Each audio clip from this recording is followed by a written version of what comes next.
G'day everybody and welcome to round number 10 of this year's ASR Supercars Championship.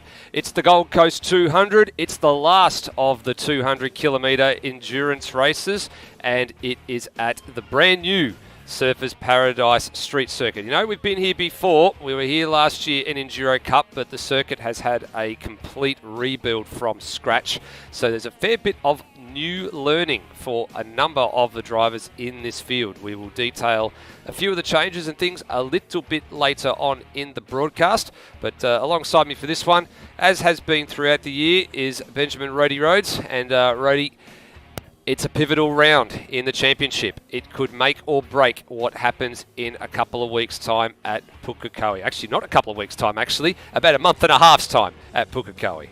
Yeah, it could. Good evening, Nether. Good evening to everybody else. Good to be back again. And yeah, good to be back at Gold Coast for a sprint round this year as opposed to an Enduro. That said, it is a 200k race, so it's essentially a single driver Enduro.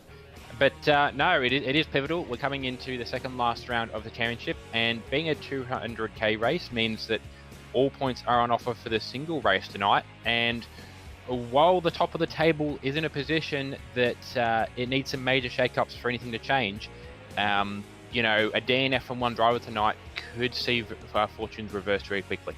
Absolutely, and if you were paying attention to last year's Enduros, you did know that there was a pair of 200 kilometre races and it was a shared driver situation.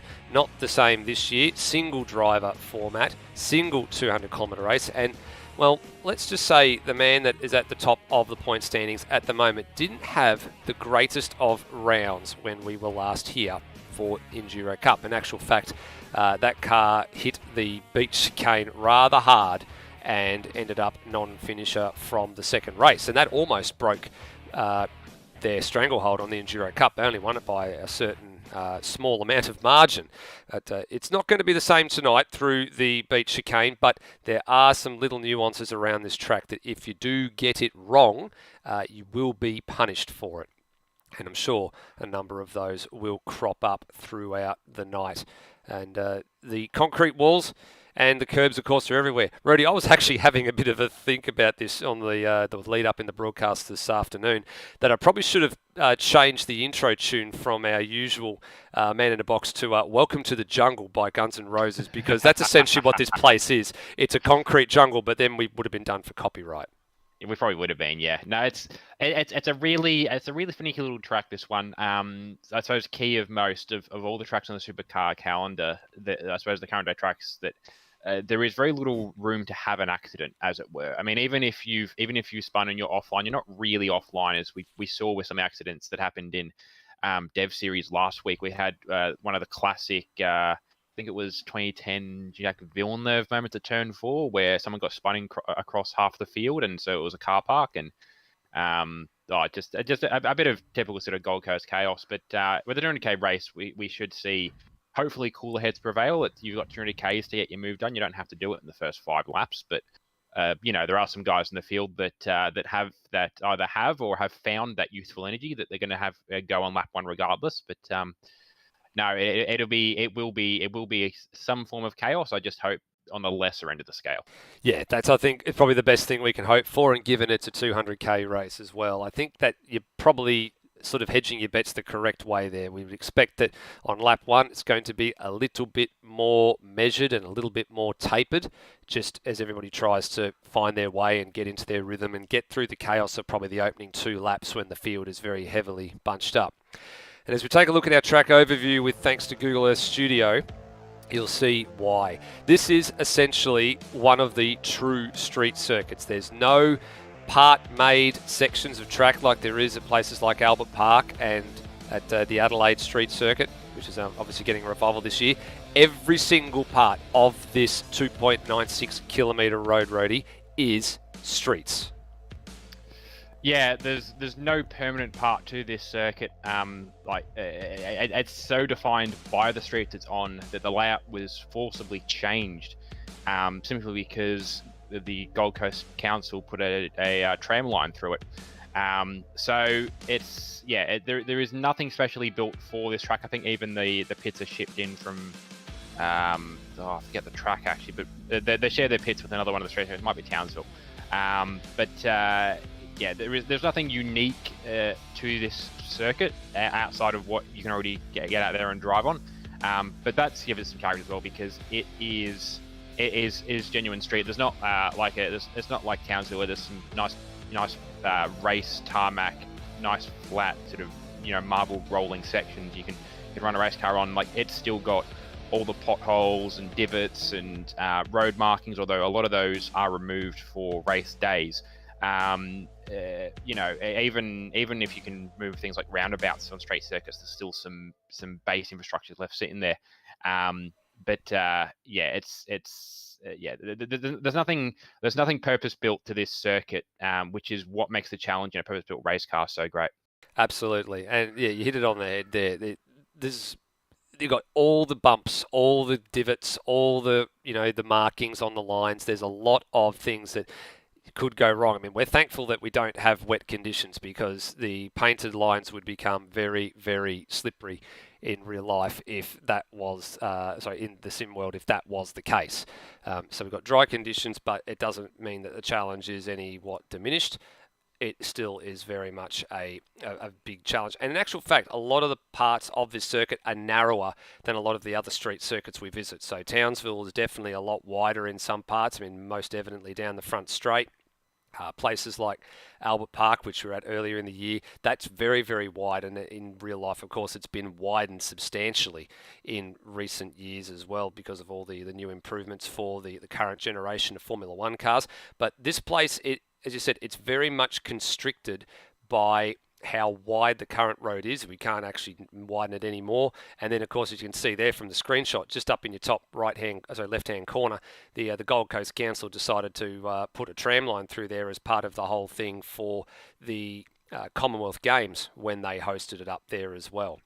And we have been here before. We've run the longer layout in times gone past, but in the last 2 years, we've opted to come back to the more traditional Supercars layout.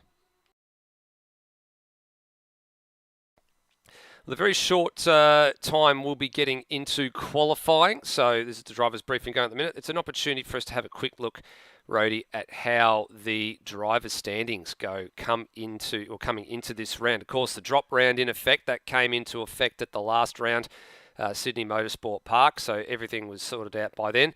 The margin at the top, it increased slightly between Kurt Stenberg and Will Devenish, and I say slightly, it was only about 4 points or something at the end of the day. They actually evened themselves out pretty well at the last round at SMP. So that's where we expect that the champion for 2022 will come from. But that being said, have a look at the logjam for 3rd, 4th and 5th. Very, very tight between Redmond, Rosella and Ross. And, of course, Rosella has definitely got a wriggle on in the last little bit, despite missing a number of rounds. And I'd say he's not completely out of the championship picture, because we know he's a proven front runner, but does need a little bit of help from Stenny and from Will Devenish to really make it interesting going into Pukekohe. Yeah. At this point, there is mathematically, it's 200 points for a round. So there is technically, assuming everybody in front of set drivers don't finish races, technically there's still 6 in the title fight. Realistically, we're looking at 3 to 4. But that said, 3rd and 4th, they're going to need some outside influence, as it were, to really bite back into it. Luke's been quick when he has races this year, but he hasn't been able to run the full season, and he's picked up a few penalties and just picked up a few bad results here and there as well, which hasn't helped his standing. Look at tonight, just based off of sort of where his pace has been compared to where Tim's pace has been. Again, they have to finish the race. But based on sort of average pace, he's probably going to pass Tim for 3rd in the Drivers' Championship. But yeah, to try and catch Will, and especially to catch Kurt, he's going to need something big to happen. But yeah, as I alluded to earlier, Kurt's pretty comfortably at the top right now. It's by no means a done deal. Assuming that those 2 drivers finish the way they've been finishing most of this year, it's going to go Kurt's way. But as Kurt alluded to himself in the broadcast interview last time out, and as we mentioned earlier, this is not a happy hunting ground for Kurt. Last year in Enduro Cup, he put it in the fence, and that was a DNF. And here, a DNF will cost him 200 points. Now, all Will needs to do is finish highly. He doesn't need to win the race necessarily to pass Kurt on the points. And then it comes down to the 3 final races at Pookie next time out. But if Will sort of finishes behind Kurt, or more importantly, if Kurt finishes the race, Will there isn't a big difference between the two in finishing order, then it's still going to be a very heavy advantage towards Kurt, and there's a lot less points on offer per race in a triple race format. So triple, or is it double? I forget, sorry, what's coming up.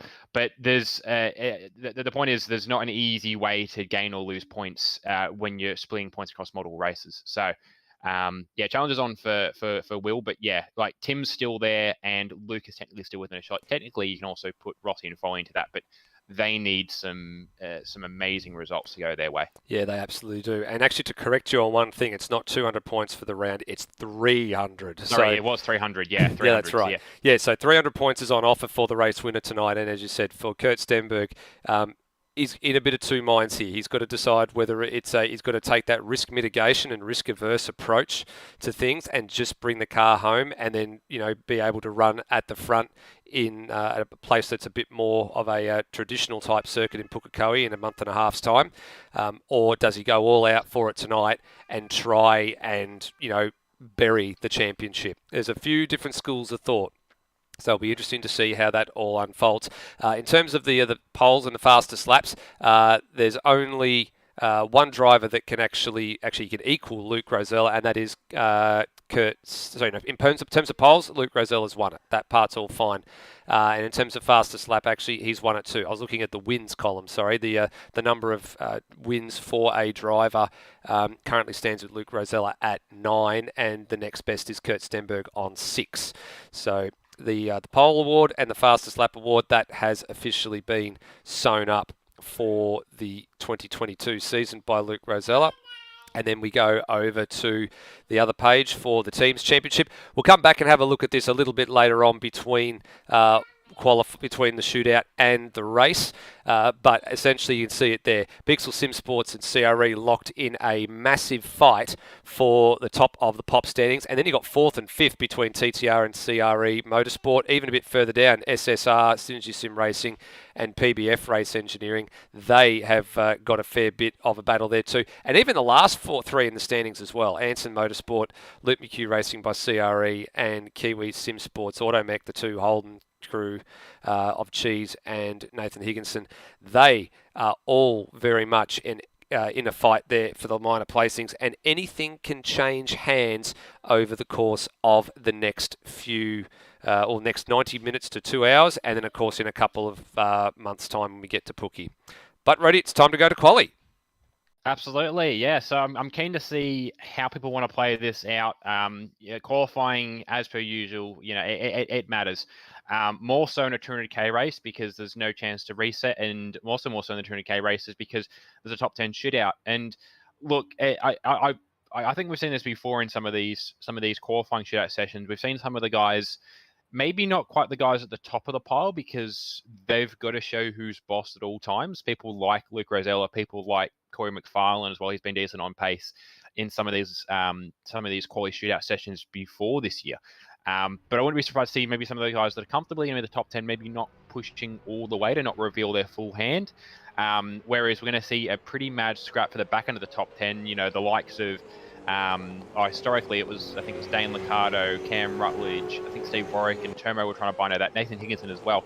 I don't know where that's going to fall out for this time around. There are some drivers that have had experience last week out with Dev Series, people that have got experience from last year. It's not the same track, but the Gold Coast is Gold Coast, so there's a lot of crossover, obviously, between last year's iteration, this year's iteration of the track. It's going to be a pretty good scrap through most of the qualifying to see who gets to the top 10 shootout. Yeah, I think so too, and it's very important to note, you mentioned it, we've mentioned it once or twice now, the shootout. It's the last opportunity. There's been 3 of them this year, including tonight. There was one at Townsville, was the last and most recent top 10 shootout, and before that it was on Streets of Hamilton, which again, another one of the really true street circuits that we've actually lost in real life, but much like the Gold Coast, there was only a little bit of purpose-built sort of stuff for Hamilton. but everything there, or 99% of it, was pure streets. And tonight we get another shootout as well. So 10 minutes qualifying on the clock. Then the field will park it. We will reset the server for a few occasions and a few minutes and up the time so we can get drivers out for the shootout. Now everybody on the track, except for 2 drivers in this one, Daniel Cox, the man who is currently at the head of the queue. So Lewis Wedding yet to leave the lane, and he's probably just looking to find a spot to slot in. There's actually a really nice gap that goes all the way from turn 4 all the way down to turn 11 where he could slot in and come out without too much trouble. And then Dane Liccardo's going to, he'll be starting out of pit lane tonight. Some penalties applying to him from the last round, and sees him with a pit lane start. So you won't see the number 35 Commodore on the track for this qualifying session. But in honesty, Rhodey, starting in pit lane is actually not a bad spot to start. I don't think it's all as bad as a few people are probably making it up to be at a place like this. Yeah, like we'll get into strategy later on in the night, but there is sort of 2 schools of thought on how this race might play out, and it's sort of appropriate that one of the schools of thought is occupied the role of starting from pit lane, because his belief in how the race will play out will really benefit him, but it will largely negate a lot of the effects of starting from pit lane. But even if the race goes fairly green the whole way through, look, it's a good track to just get out and get your own air in. And look, I don't think the race is going to be divided into even stints. So, look, Dane's got the option to maybe pick up a half stint earlier than everyone else because he's just running his own race. So, it might play out a little better for him in the long run, but we'll find that out when we come into the race. But no, at this point, yeah, all but Dane are now on the track. I've seen Lewis Wedding has exit lane as well. So we've got 17 of the 18 cars on track currently. Yeah, 17 of 18. We actually just saw a replay of first man throwing it down the escape road at turn 11, which is Corey McFarlane. So that ruined the lap that he was on. And he won't be the first, and certainly, sorry, he is the first, but he certainly won't be the last tonight to throw it down one of the escape roads, and did the right thing, got the car turned around and pointed in the right direction, made sure that nobody else was coming down the road towards him before he then proceeded to move back onto the circuit. So only 10 laps from 10 drivers in the books so far. Luke Rosella to the top, a 9.7. Which is, I think, probably within earshot. I think if I went back and had a look, I think it was a 9, or actually it was an 8, sorry, from the old circuit last year. Devonish improves by 3 1/4 tenths of a second there on his second effort. So he moves it up the order a bit more. So actually, localised yellow flag actually was for Turmo, and a couple of other cars actually just noticed in the back of shot there was a little bit of silly stuff going on there. I think Higginson and actually Brendan Ross, I think, actually involved in some of this. There was a bit of a drama at the first chicane. I think Turmo had actually pulled over to complete his lap, and there was a bit of a... So Rossi just sort of came out of the lane there. There goes Higginson. Rossi decides to get going for it, and Higo has a lose and essentially T-bones the 444 Pixel Sim Sports machine. Yeah, they were kind of, Rossi was just in the wrong place at the wrong time, and Higginson, just like a weird one to lose, to rotate the car that slowly off the corner. But look, it's a lot of Gold Coast is about just getting on the throttle and just getting back on the throttle and then staying on the throttle. There's guys picking up a second just through the beach chicane just by essentially just more time on throttle. And this track, more than some others at least, it just chews through the rears because there is no long high-speed cornering. Even the chicanes don't really throw too much at the tyres, at the front tyres, because you as soon as you're really putting lean on the tyres, you're off the tyres, you're going to change direction. It's really just the rears that cop a beating around here, which is interesting, especially with the last corner of the main straight. Good chance to get a good run, but when you're at the back end of a stint, the tyres are gone, and you're having to really baby it out of there, which is a good way to lose and cough up time. So, yeah, we're going to see that probably play out as well throughout the night. But that's the thing. Like, a lot of drivers are trying to get back on throttle as soon as possible because that's where all the time, or almost all the time, is made up around here. Absolutely. And I've also seen there's been some pretty smart laps at the moment that are in the top 10 at the moment. So Steve Warwick was 60s, has now been bumped down to 7th, and he's on an 11.9, which is not too shabby, but it's still under siege from a number of drivers that'll be behind. Noah Tara's done a fantastic job, an 11.1 for him. He's substituting for Lockie Lock tonight in the number 237 Ford Mustang. So he's actually up into 3rd place at the moment and doing a fine job in that machine. So he is sitting pretty in the top 10 at the moment. And unfortunately for the top 10, it means that 7 of the 8 remaining cars, because Lucato's of course in the pit lane at the start, there will be 7 drivers that will end up a little bit disappointed. Actually, looking at the clock, I'm actually waiting to see who hasn't set a lap yet. The last people to set laps are McFarlane, Stenberg and Higginson.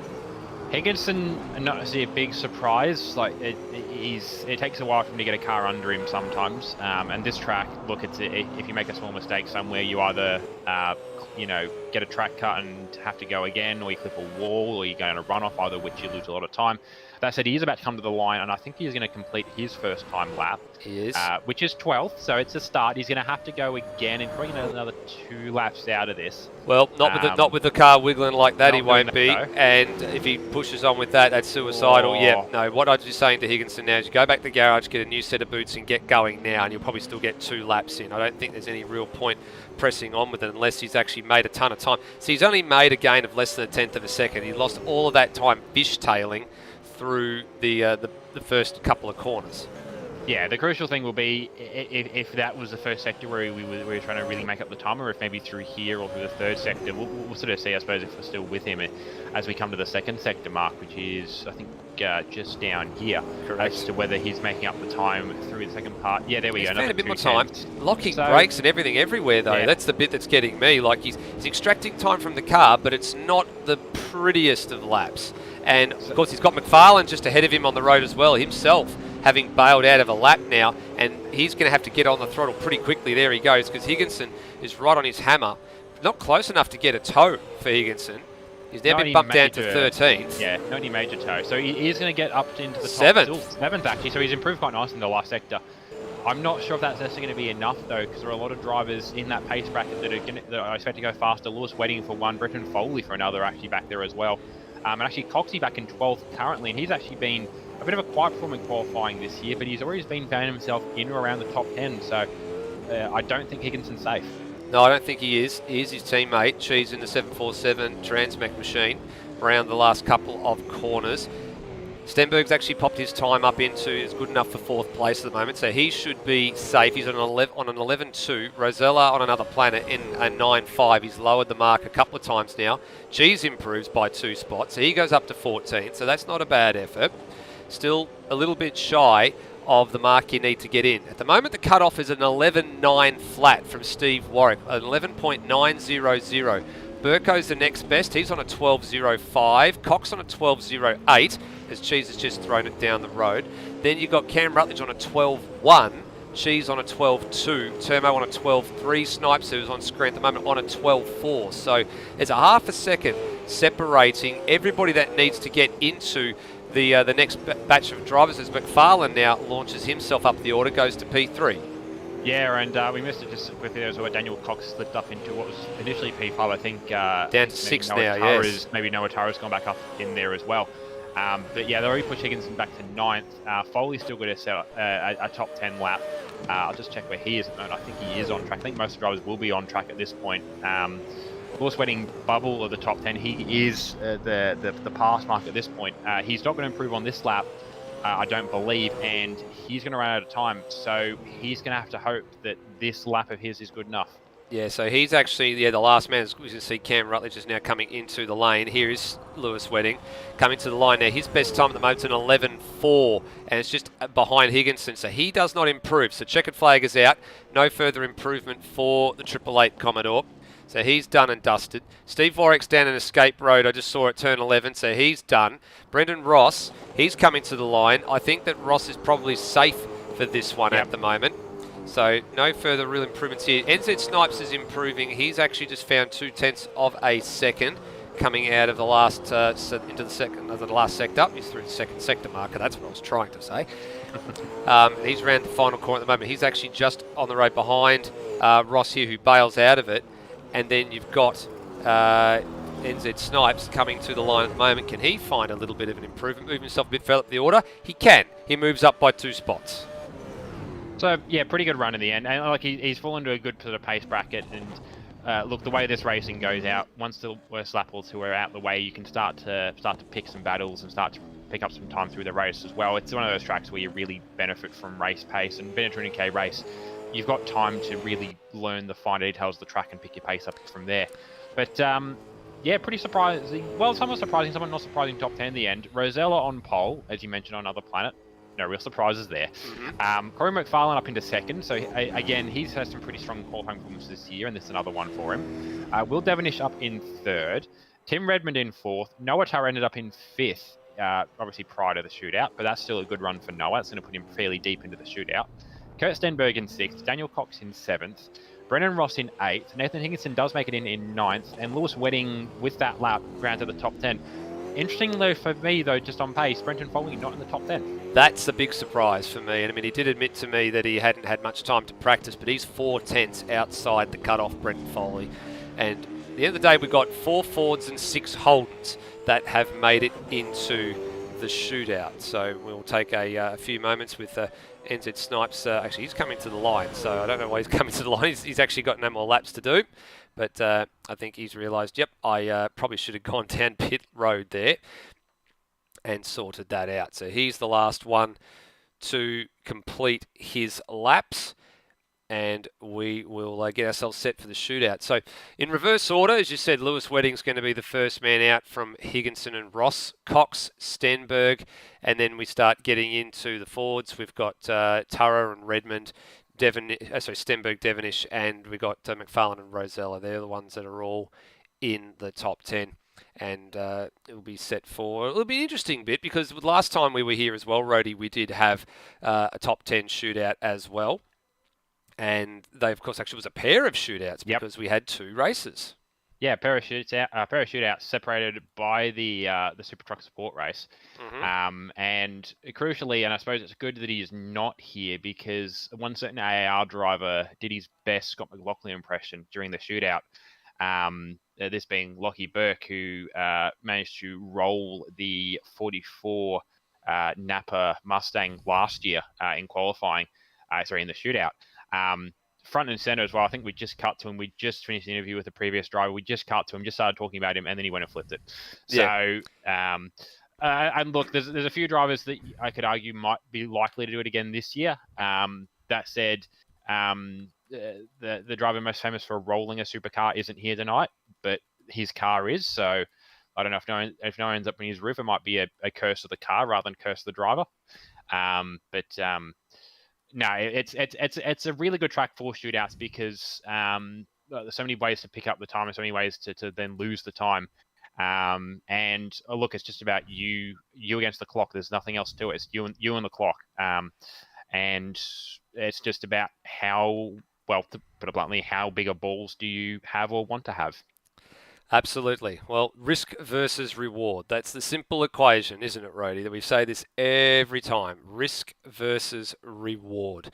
And in a shootout lap, it's a lot of people have got the opportunity to go, you know what? It's no guts, no glory. Just go for it. If I bin it, I'm in the top 10. That's all that makes a difference. You know, for people like Lewis Wedding, who's 10th at the moment, I mean, he's going to go out there. He's going to try and put a lap together. And if he improves from where he was, he improves from where he was. But if he doesn't improve and he gets a track cut, well, guess what? He starts where he qualified. I mean, that's the beauty of being the first man out in the shootout, isn't it? And that's the thing as well. Like track cuts, catching the wall, flipping the car. There's ways to not get a time in qualifying at all or in the shootout. And look, once a man in the shootout, that's a guaranteed of a top, of starting in the front 5 rows. And for some drivers, that's still pretty good. Like not that Noah's been off on pace. He has only done the one previous round. He jumped in Ben's car at Sandown.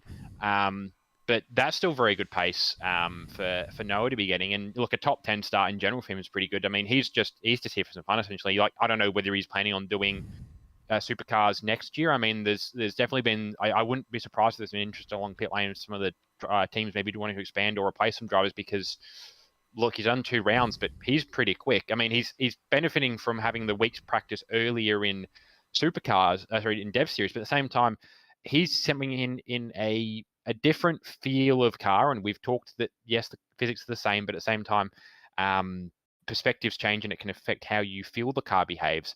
And crucially, he's jumping into a car without assists. And if he's running without assists in Dev Series, no issue. But if he's running with assists, there's that adjustment as well. But it would be really good, a good option for Noah. But yeah, as we said, guys that are in the top 10, you're going to get a top 10 start. You don't need to go for glory, but somebody probably will. And if you're taking a bit more of a relaxed approach, you're going to make up some spots on those guys. Yeah, absolutely. Well, the clock has started. We have given an extra 35 minutes into this little quality session because it is, of course, a shootout. So we do need a bit of extra time. We can't get them over and done within just the 10 minutes. And here comes the first man in the shootout. Now, we have said to all the drivers that are partaking in the shootout, if you do want to have a little bit of a chin wag with us after your lap is over, then by all means jump and pop yourself into Discord so we know that you are there, so we can drag you up. So Lewis Wedding not there at the moment. I dare say it'll just be a full-on send for Wedding aboard the 888 Commodore, and whatever happens is whatever happens. It's throw the cards up in the air wherever they happen to fall. That's what he is gunning for here, I think, Rody. And we'll have to keep a bit of an eye on what the lap times were, I think, before they came into the shootout, and let's get an idea of what they change to, whether they're faster or whether they're slower. I mean, a lot of occasions we see the majority of a field in the shootout tends to be a little bit slower. And probably about 25 to 30% of drivers, I think, actually make an improvement. Yeah, and yeah, there's plenty of ways that Lewis can attack this. I think he's just going to have a crack at it. That said, like he's still got points on his mind. Less of the drivers' points. We mentioned it earlier. We're going to really round into it a little later. But the team's points is still a very big thing for Lewis and for Pixel Sim Sports, and they're in a pretty tight fight with CRE, so they're going to need to get some good points today, but obviously that comes from qualifying, and the Triple 8 Commodore is about to start its lap. Well, here we go. Here's time to get into the shootout. We will give you in just a few moments' time, but on the run to turn 1, uses as much curb as he can, flies it over the curb, a little bit of overcorrection there. The car wanted to get away from him, gets it into the hairpin now. This is the shortest sector of the lot at a little over 20 seconds. Comes up right now. It's actually a 20... Ooh, he's been given a track cut. It hasn't registered a time. So for Lewis Wedding, unfortunately for him, it is all over before it began. And this is what I was saying, Rody. It didn't really matter that if he got a track cut or not, because he was 10th anyway. The best thing for him could happen was that he would go up the order, but it looks like he's been done for just getting a little bit too aggressive at turn 1 and 2. Yeah, and I believe by virtue of being the first one out, if other people do just go off on themselves from a lap time, they will start ahead of Lewis simply by having qualified better than him to begin with. So yeah, 10th is unless somebody actually kills a car in this shootout, Lewis will be starting from 10th. But look, he qualified 10th, so look, there's no net loss in the shootout. But yeah, I don't think he'd be too pleased with that one all the same. No, I don't think he will. He brings that one to the lane and he'll start 10th. Not a bad start. I mean, it's at the end of the day, as we said, he had nothing to lose. That's the important thing for Lewis. Look at it from that point of view. Absolutely nothing to lose. He was 10th anyway, so the worst he's going to start now is 10th. His time to get in actually was a 1:11.497 and just a 100th of a second ahead, and 11.487 was this man, Nathan Higginson, aboard the 00 Kiwi Sim Sports Automech Holden Commodore. Yeah, so hopefully he's going to take a bit more of a restrained approach into the first chicane. I would like to get at least one first sector time up from Higginson. But yeah, coming down the main straight now, breaking into turn 1. Very, very wobbly, that car. Not a lot of traction in the rear, but he looks to have got through that pretty cleanly. Yeah, very, very much, I think, as close to the angles as you want to get it for Nathan Higginson. He was almost centimetre perfect on the turn 2 apex there, and a 20.249 for him through sector 1. Of course, purple sector for the moment is the only man that's actually set time in the shootout. Oh, got the last part of the chicane horribly wrong, and just tried to get a little bit too aggressive through the last 2 turns of the beach chicane. Hits the wall. That will cost him some time. He won't trouble the atomic, and outbrakes himself as well, now trying to recover that time. Won't have a puncture, but it's gone horribly wrong for him halfway around the lap.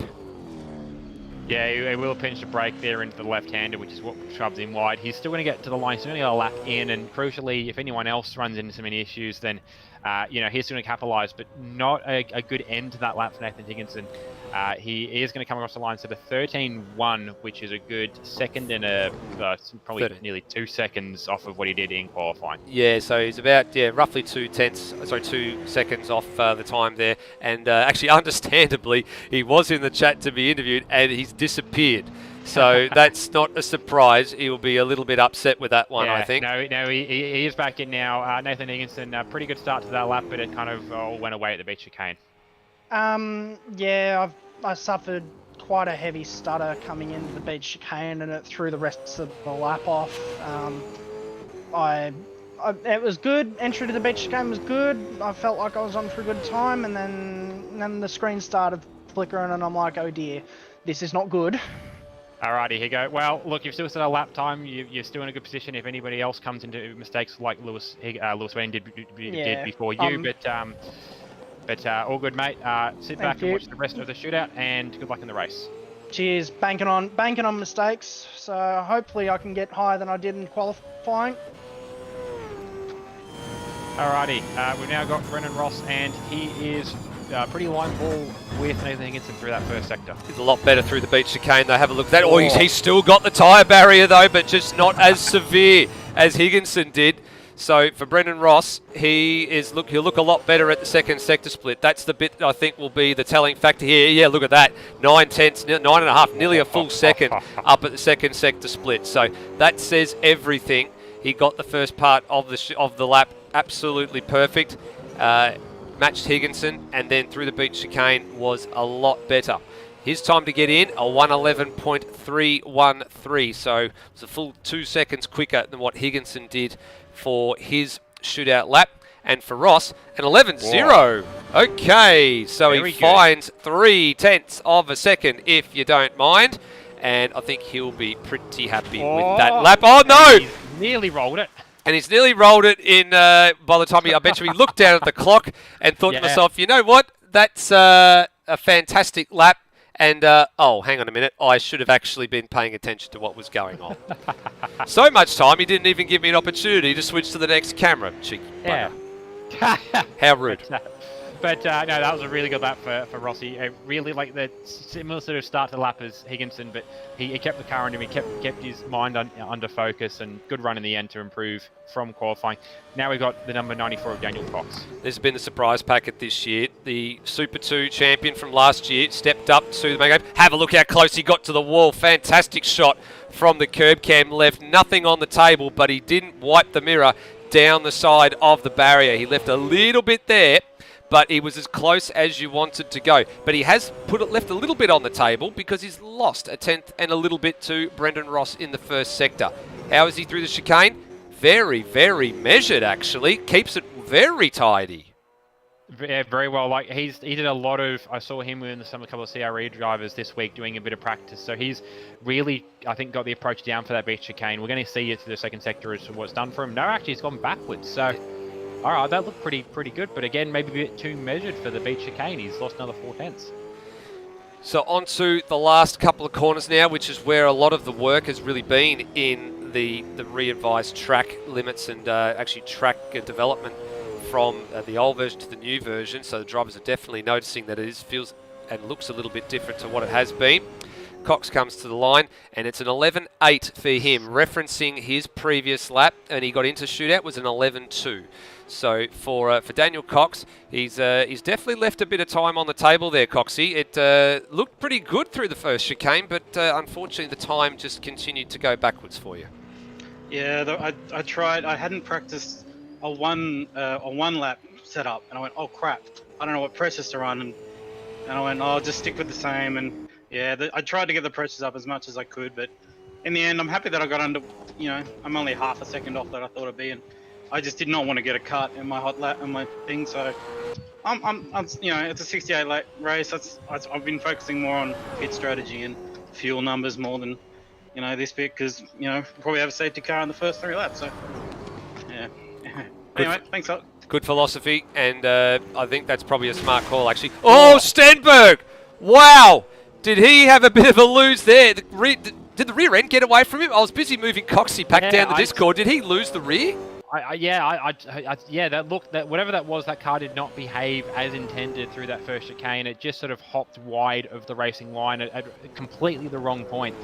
He staggered the wall. He's actually not lost as much time as I thought he'd lose relative to the other drivers. But to be fair, he was faster in qualifying than everyone who's went out before him. So he should be green to the first sector nominally.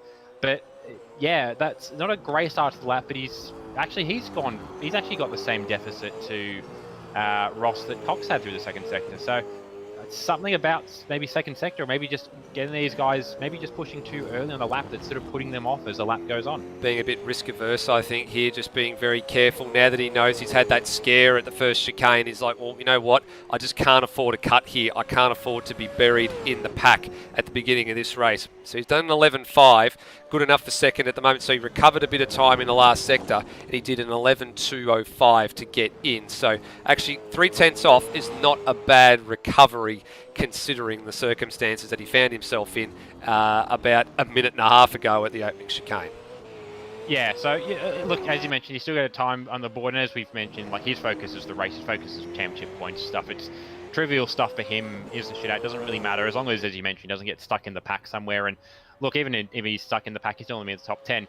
Coming out next, though, Noah Turra for his second ever qualifying attempt in Supercars, and he's made the top 10 shootout. He has indeed. So have a look at him from the inside. I keep looking at that horrid pink roll cage, and I keep wondering what the hell is going on with that car. But anyway, for the moment, that's where the focus is. It's actually on the driver in the car, not the pink roll cage. Very tidy through the opening chicane and the hairpin. 10th of a second up. Not a bad start. Yeah, so that was a very clean, very, I suppose, efficient run through the first chicane. We're going to see now, the first sector, we're going to see very close to the tyre barriers, but I think he's been pretty good on cuts. He might have lost a bit of time just in the way that car was bobbling, but it was a more aggressive run than we saw from the 2 or 3 previous drivers, so I wouldn't be surprised if he makes up a 10th or 2.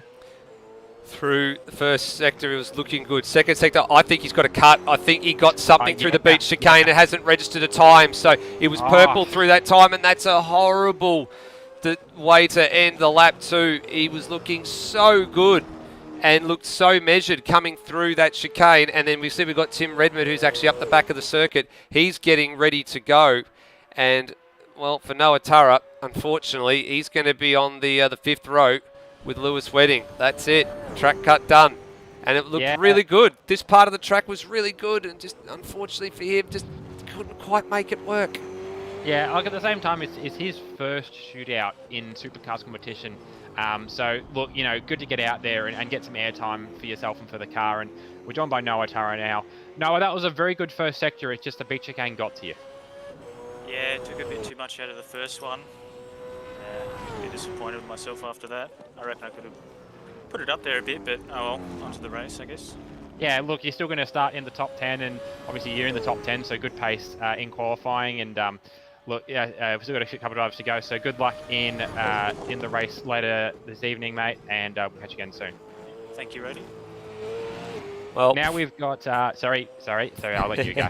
From one Mustang driver to another, Tim Redmond is through the first chicane. A very tail-happy pack and save Mustang on the exit of the hairpin. 10th and a half down, not bad, but still a little bit of work to do, and that loss of traction off of the hairpin will have hurt his run through here. Now, Turra did say he took a little bit too much of the first part of the chicane, which is really the flat bit, and then the second part is the real proper curb that kicks you up and starts the whole roller coaster left and right rocking type of argument. Redmond's gotten through there without a problem. 3/10 down, hasn't lost as much time through the second sector as some of the other drivers that have followed Brendan Ross's effort so far. Oh, rear end of the car wanted to get away from him under braking for the last couple of corners. Manages to get a fistful of opposite lock, keeps it going. How costly is it though? Yeah, that was not pretty. As soon as he went to turn in, the rear just stepped out on him. He's going to set an 11.5 in the end, which, as with all but one driver, is worse than their qualifying performance. I'm not sure whether these guys maybe just don't have a shootout setup going or something, but looks, still running pretty well in the shootout so far. Tim Redmond, you join us now. How'd that go for you, mate? Yeah, guys, wasn't quite there in that run. A few sections where it's had a little bit of too much loud pedal and things just didn't pick up. But you know what? 11.5. It's only a half a second off the best, so I'm not complaining. Still P3 at this point in time, and a few more runners left to go. Absolutely, Timmy. Well, look, good run in the shootout, and we'll catch you again for the race in not too long. We've now got Will Devonish on track, and he's getting quite excited in the number 15 Mustang. Oh yeah, he actually looked really tidy through the first couple of corners through the chicane. What's the clock say on the other side of the chicane? Nearly 2/10 to the good. So very, very nice start for Will Devonish on this flying lap. He, of course, is the seventh, this 8th man out in the shootout. 2 more drivers to go after this. Through the beach chicane, a little bit ugly at the last part of the chicane. Keeps it, importantly, out of the tyre barrier. That's the real important part of the puzzle for him. Keeps the clock going the right direction. Has found a further 10.5. So he's up to nearly 3 and a little bit tenths to the good here. So this will put him into the 10s, into the, sort of the mid to late 10s. It's time to get in the shootout.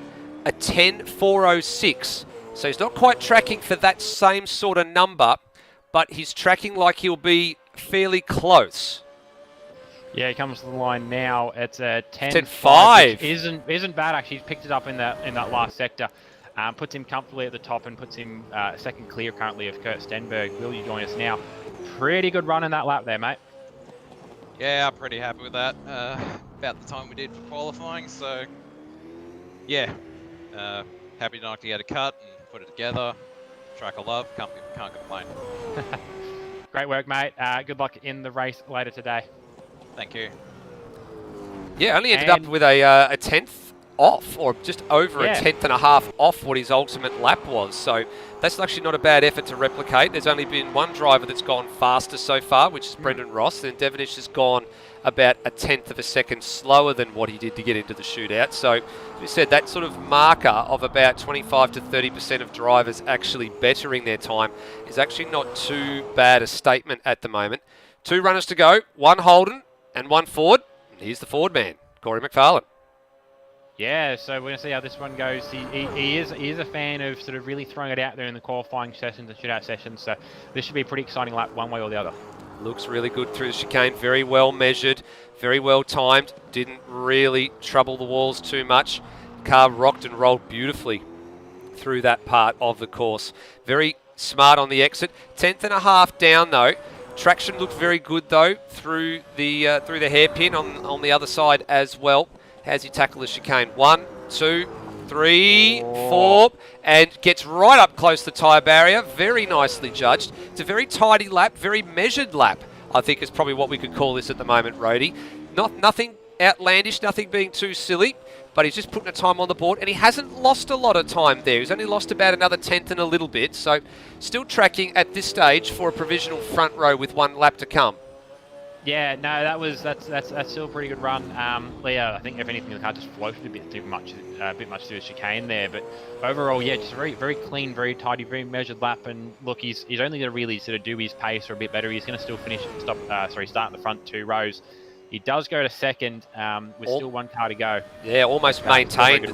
Yeah, almost maintained the amount of time that he had at the sector 2 split, and hardly didn't lose any more of it coming to the line. In fact, I think he picked up about 4 1,000ths of a second in the sector, in sector 3, relative to Will Devonish. Yeah, he actually was a purple sector in sector 2.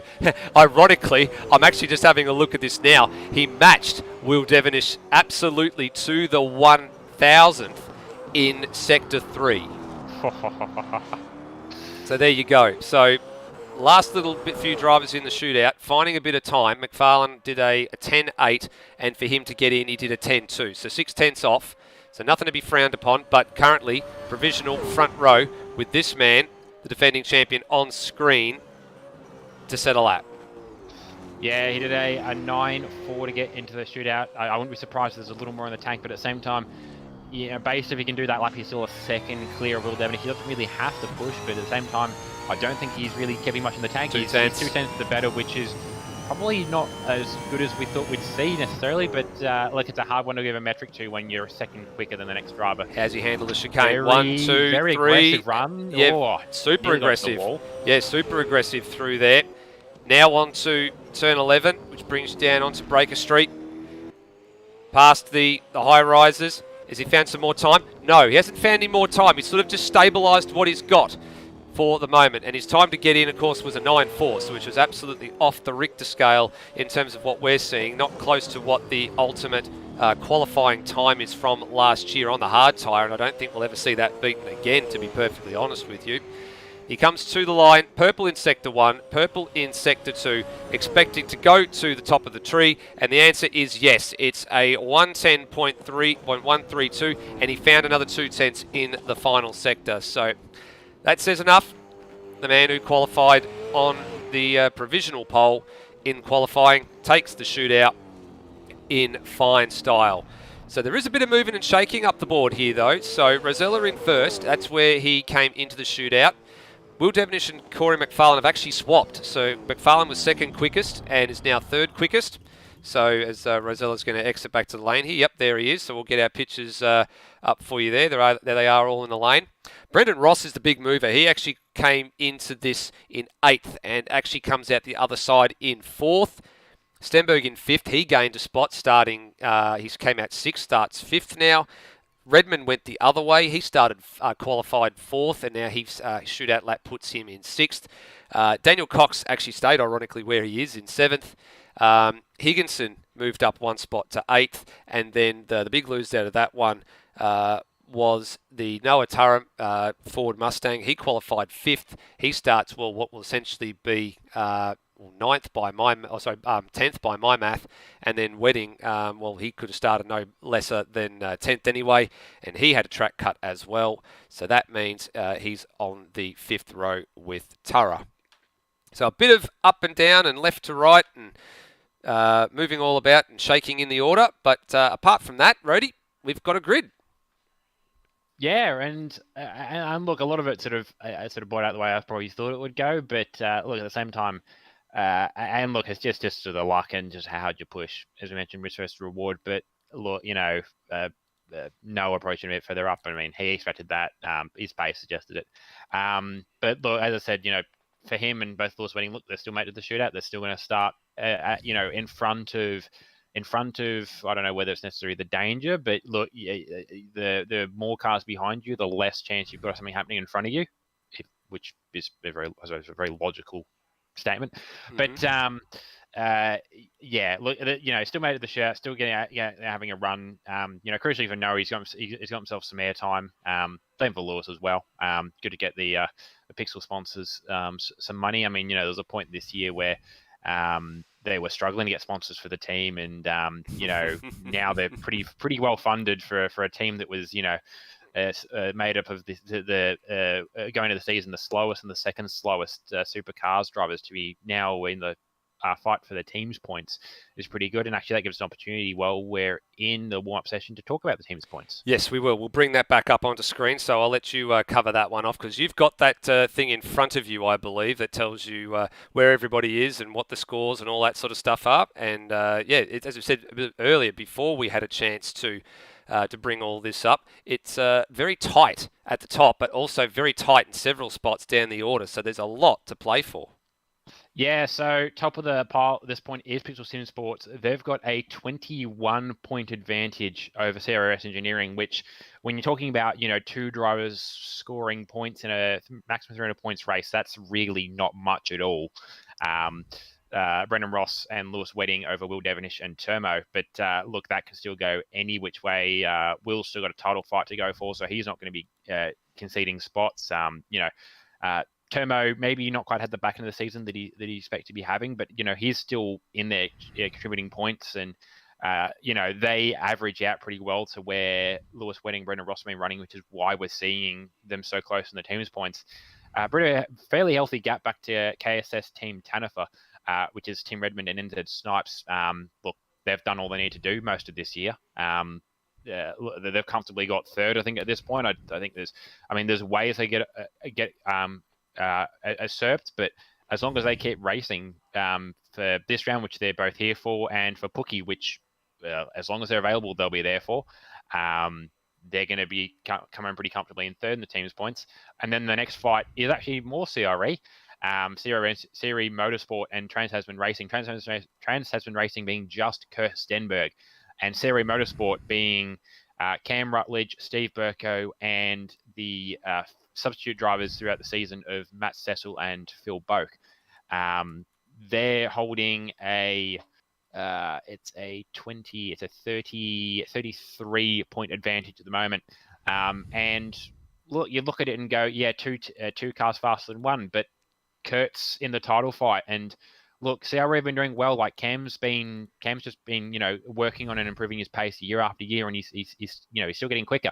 But maybe some of the instability in the team. Burke hasn't been able to be there for all the rounds. Obviously, Matt Cecil came in at one point. Phil Burke came in another. I think there was a round where that car was just not on the grid at all. That starts to impact the team's point standings. So look, there's a good little scrap there. And then you mentioned the third one as well. Is between Sydney Sim Racing and PB Race Engineering. That being two single car teams, Luke Rosello and Brenton Foley. Essentially, that's just going off the order they sit in the driver's standings. And again, unless Luke has a shocker, I expect SSR to beat PBF because when Luke has been on pace, he's been quicker than Foley most of this year. Foley's still been up there, and I imagine based on these previous starts in the couple of last Supercars rounds, he's starting down the grid. He's starting 11th, but he's still within range of a couple of big hitters. He can get into it pretty early in this race and start to claw some points back. And look, that looks like a bit of a set race, but look, anything can still happen. Rounding out the top 10 in teams, Anson Motorsport of Daniel Cox, again, single driver effort there. Luke McHugh Racing has had a pretty healthy share of drivers at this point. Lockie Lock and Ben Hall started the season. Ben Hall taking a bit of a break at the moment. Noah Tara jumped in his car at Sandown, and Bailey Hall jumped in his car at Sydney, where we see with Lockie Lock also not here. Noah's jumped into the 237 this time out. So that team will still score some points, and actually they're in a pretty tight little scrap with Daniel Cox. So essentially, whoever wins out of Noah and Cox tonight will decide their order in the team's points coming into the final round. And the final team on the roster, and pretty close as well to that little battle, is KSS Automech of Cheese and Higginson. And look, they're the only two-car driver team of that three-hitter night. So if they can both finish and score well, then they're going to probably even jump the both of them. Absolutely. Well, you can take a breath there, Rhodey, for a moment. That's quite a mouthful to get through, because we've got a few cars on track just doing some practice starts in the warm-up session. Be a little calm before the storm, I guess, is what we could probably call it. And good to see that a number of drivers are just taking to the track and just double-checking a few things, making sure they've got their line right through the beach chicane, that they're going to be able to launch the car and do a whole bunch of other things and everything that they need to do to make this happen.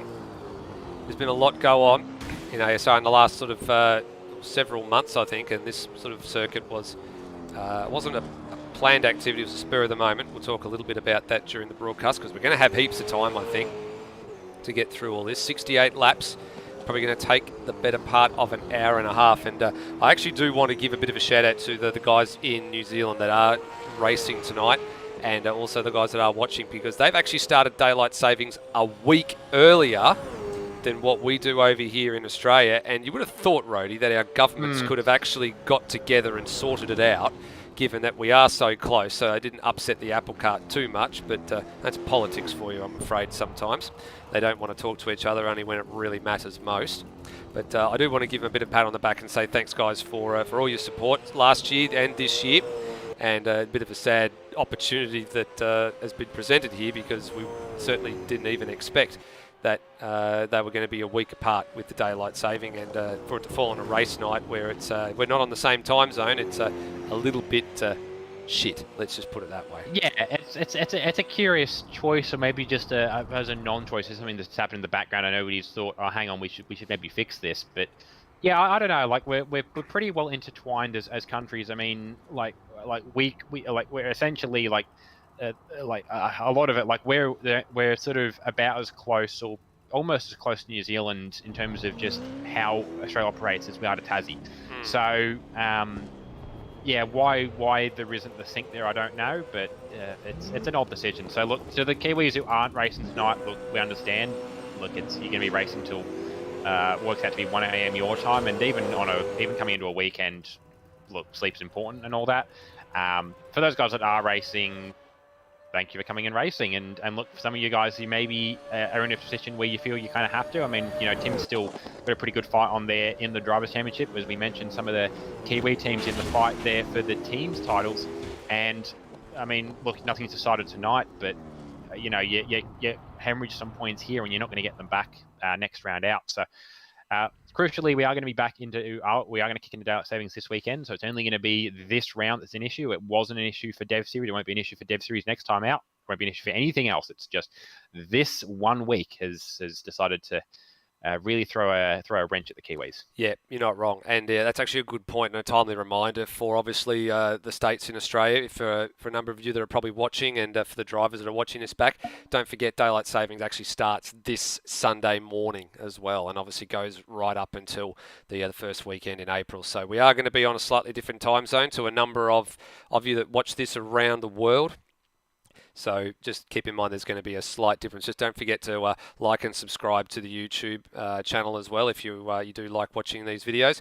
And it will, of course, give you an alert when we go live and when we've scheduled a stream and all of the above. So that would be much appreciated. Actually, we're not too far from going racing here. We're just waiting for the grid to form up. Nathan Higginson's going to kill me that I've actually got that thing on the corner of the live stream there with his mugshot plastered all over the billboard. But oh well, nothing that won't cheer Nathan Higginson up. You'll be able to see that every time he goes past for the next 68 laps. Yeah, it's good to see some of these fun little quirks as well. I was going for some fun little in references that have popped up in some of the ASR developed tracks this season, and we'll get to it later. But credit to the guys in track development, in the ASR admin staff that have put together this track. It's a really good track. Similar level of output to the other tracks that we've done so far this year, and obviously last year as well. And it's going to provide some really good racing.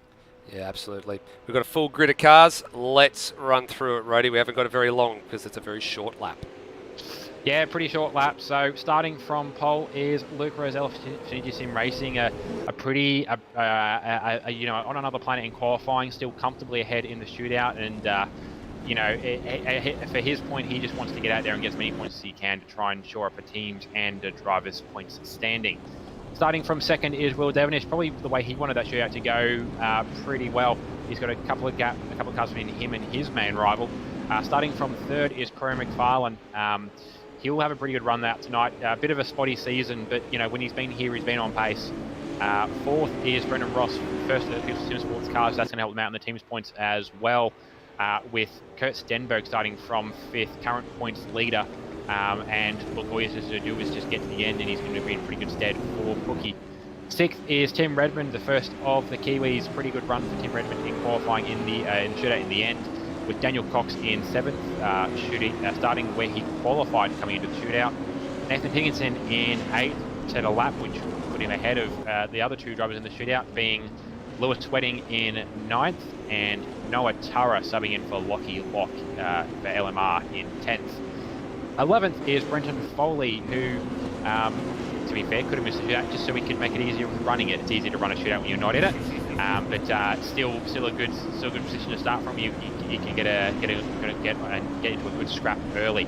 12th is Steve Warwick for Warwick Racing Team, with Steve Burko in 13th, actually leading his teammate Cam Rutledge in 14th. So these two should hopefully move up the grid a little bit.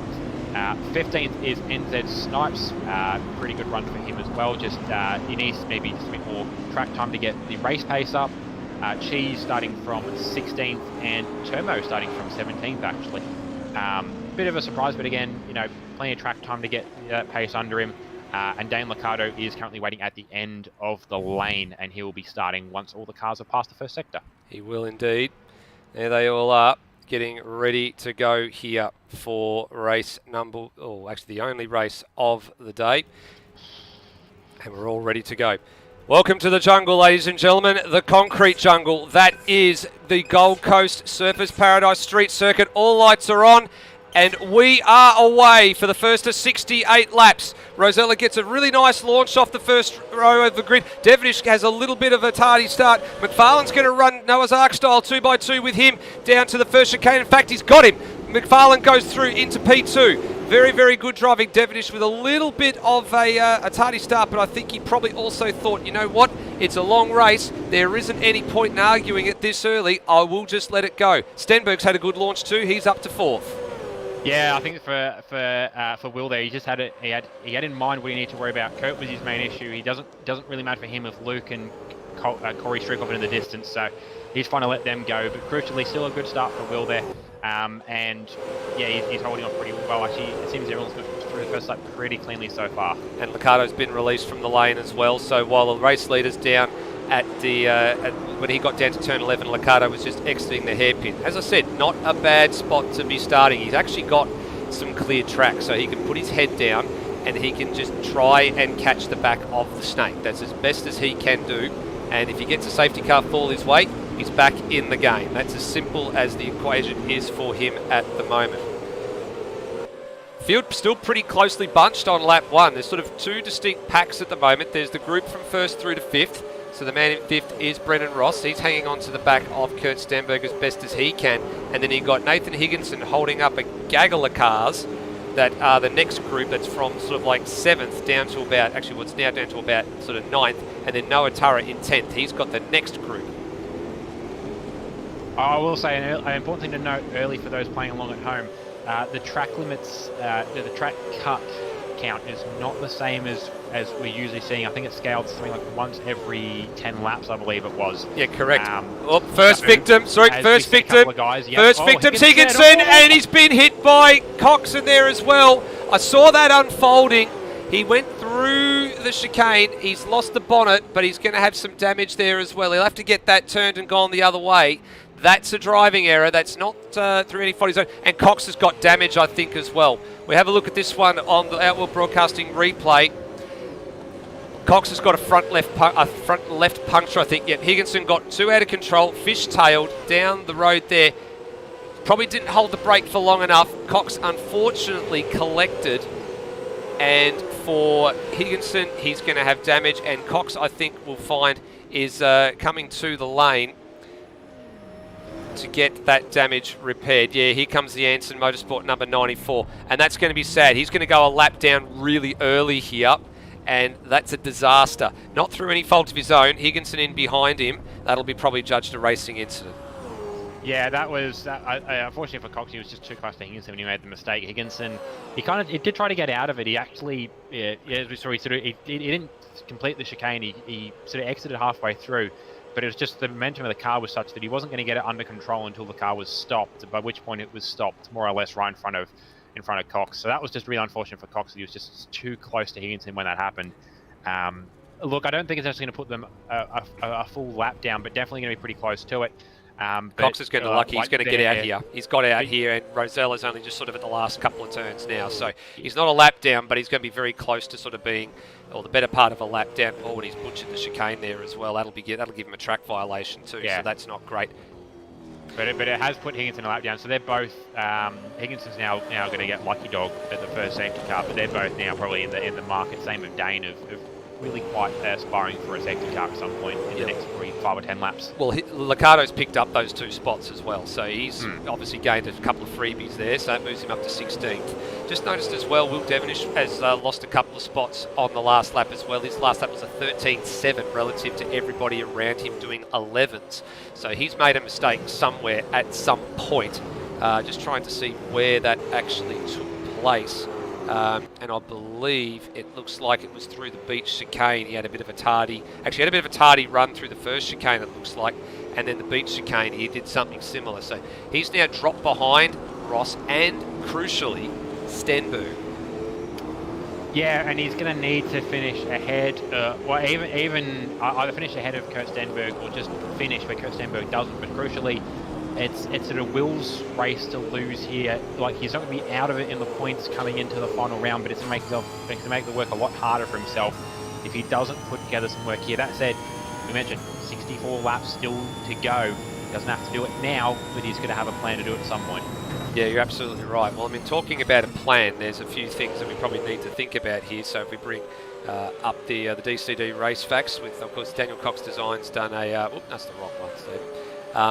The Daniel Cox race facts, and well, that's actually the wrong one as well, too. So I haven't actually prepared very well for this one. It's been one of those weeks, I think, where there's all sorts of weird and wonderful things going on. We've got it now. They're to come up. There we go. Okay, so... But thanks to Daniel Cox Designs, there you go. We've got 68 laps, as you said. Pit stops are required. Your transit time you're looking for with full service is somewhere in the vicinity of 60 to 70 seconds. Drive-through penalty, it's just short of a half a minute. Fuel range, you can probably get 22. Some people saying 22. I'm doing the math a bit earlier in the week, and I was saying it was probably likely to be 23 to 25 if you could do it. And as you said there, Rody, safety car probability. Based on what we've had here, you've got to have a plan for the safety car if it does come out, because probability at this joint is high.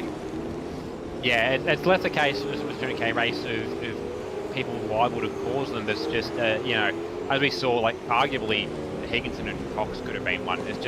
There's no place really to crash where you're not still on the racing surface or on the racing line somewhere, and you don't have to actually just have a collision. You just have to have stationary cars at a place where cars are meant to be going at speed, and the game will go, something's happened here within a first safety car. So, all that, like, it could be simple as, Cox or even Higginson, now that they're sitting in with other cars that maybe are a bit faster than them.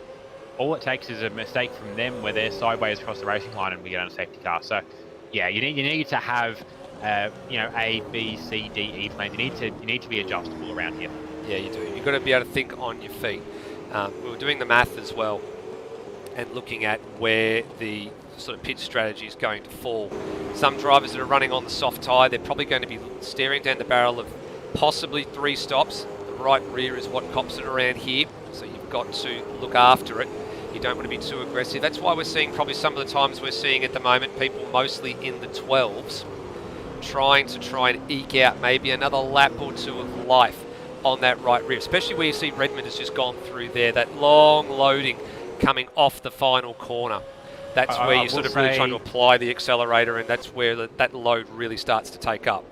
I'm going to bring us up to the battle with Kurt Stenberg, Will Devonish and Brendan Ross at the moment. Will has got back through on Rossi at some point in the last lap or so, and he did just put a move on Kurt Stenberg through the first chicane. They ran too wide and sort of slowed each other down, but crucially they blocked Rossi, who couldn't go anywhere either. And he finally got the move done at the 4th corner. That said, it's not locked in yet. Kurt still got a pretty good run into the beach chicane. That said, he was right up underneath Will Devonish, which actually impacted his run through there. They actually did pretty well to run side by side through there, over and under, crisscross completely. Actually put Devonish on the inside. So they rub panels a little bit there, but that's not too bad. We haven't seen a lot worse than that at places like here over the duration roadie, so that's not a bad sort of move there for Will Devonish. And of course, very important at this stage of proceedings that if he's out in front of Stenberg, he's got to be able to sort of get away from him and sort of protect himself a little bit, because McFarlane and co are McFarlane's about 3 or 4 seconds up the road now, and then Rosella's about 7 1/4 seconds ahead of him. So already the race leader is not hanging around, he's not wasting any time. He is getting on with the business. Actually, we say he's up the road, but actually they're starting to rein in a little bit on Corey McFarlane. So, look, it's potentially just coming into the tyre strat if there's people trying to run the softs out rather than, committing to the hards and being able to relatively push on those. Yeah, it's interesting the way that some of the rest is turning out. I think Will's at a point with maybe his stint strategy that he's got a number he's working towards, and he's got to that number, and now he can push because, he was sort of taking his time and very much sort of measured on pace with Kurt Stenberg, and he hasn't quite he's not pulling away, but he's pulled a pretty healthy gap of about a second at this point.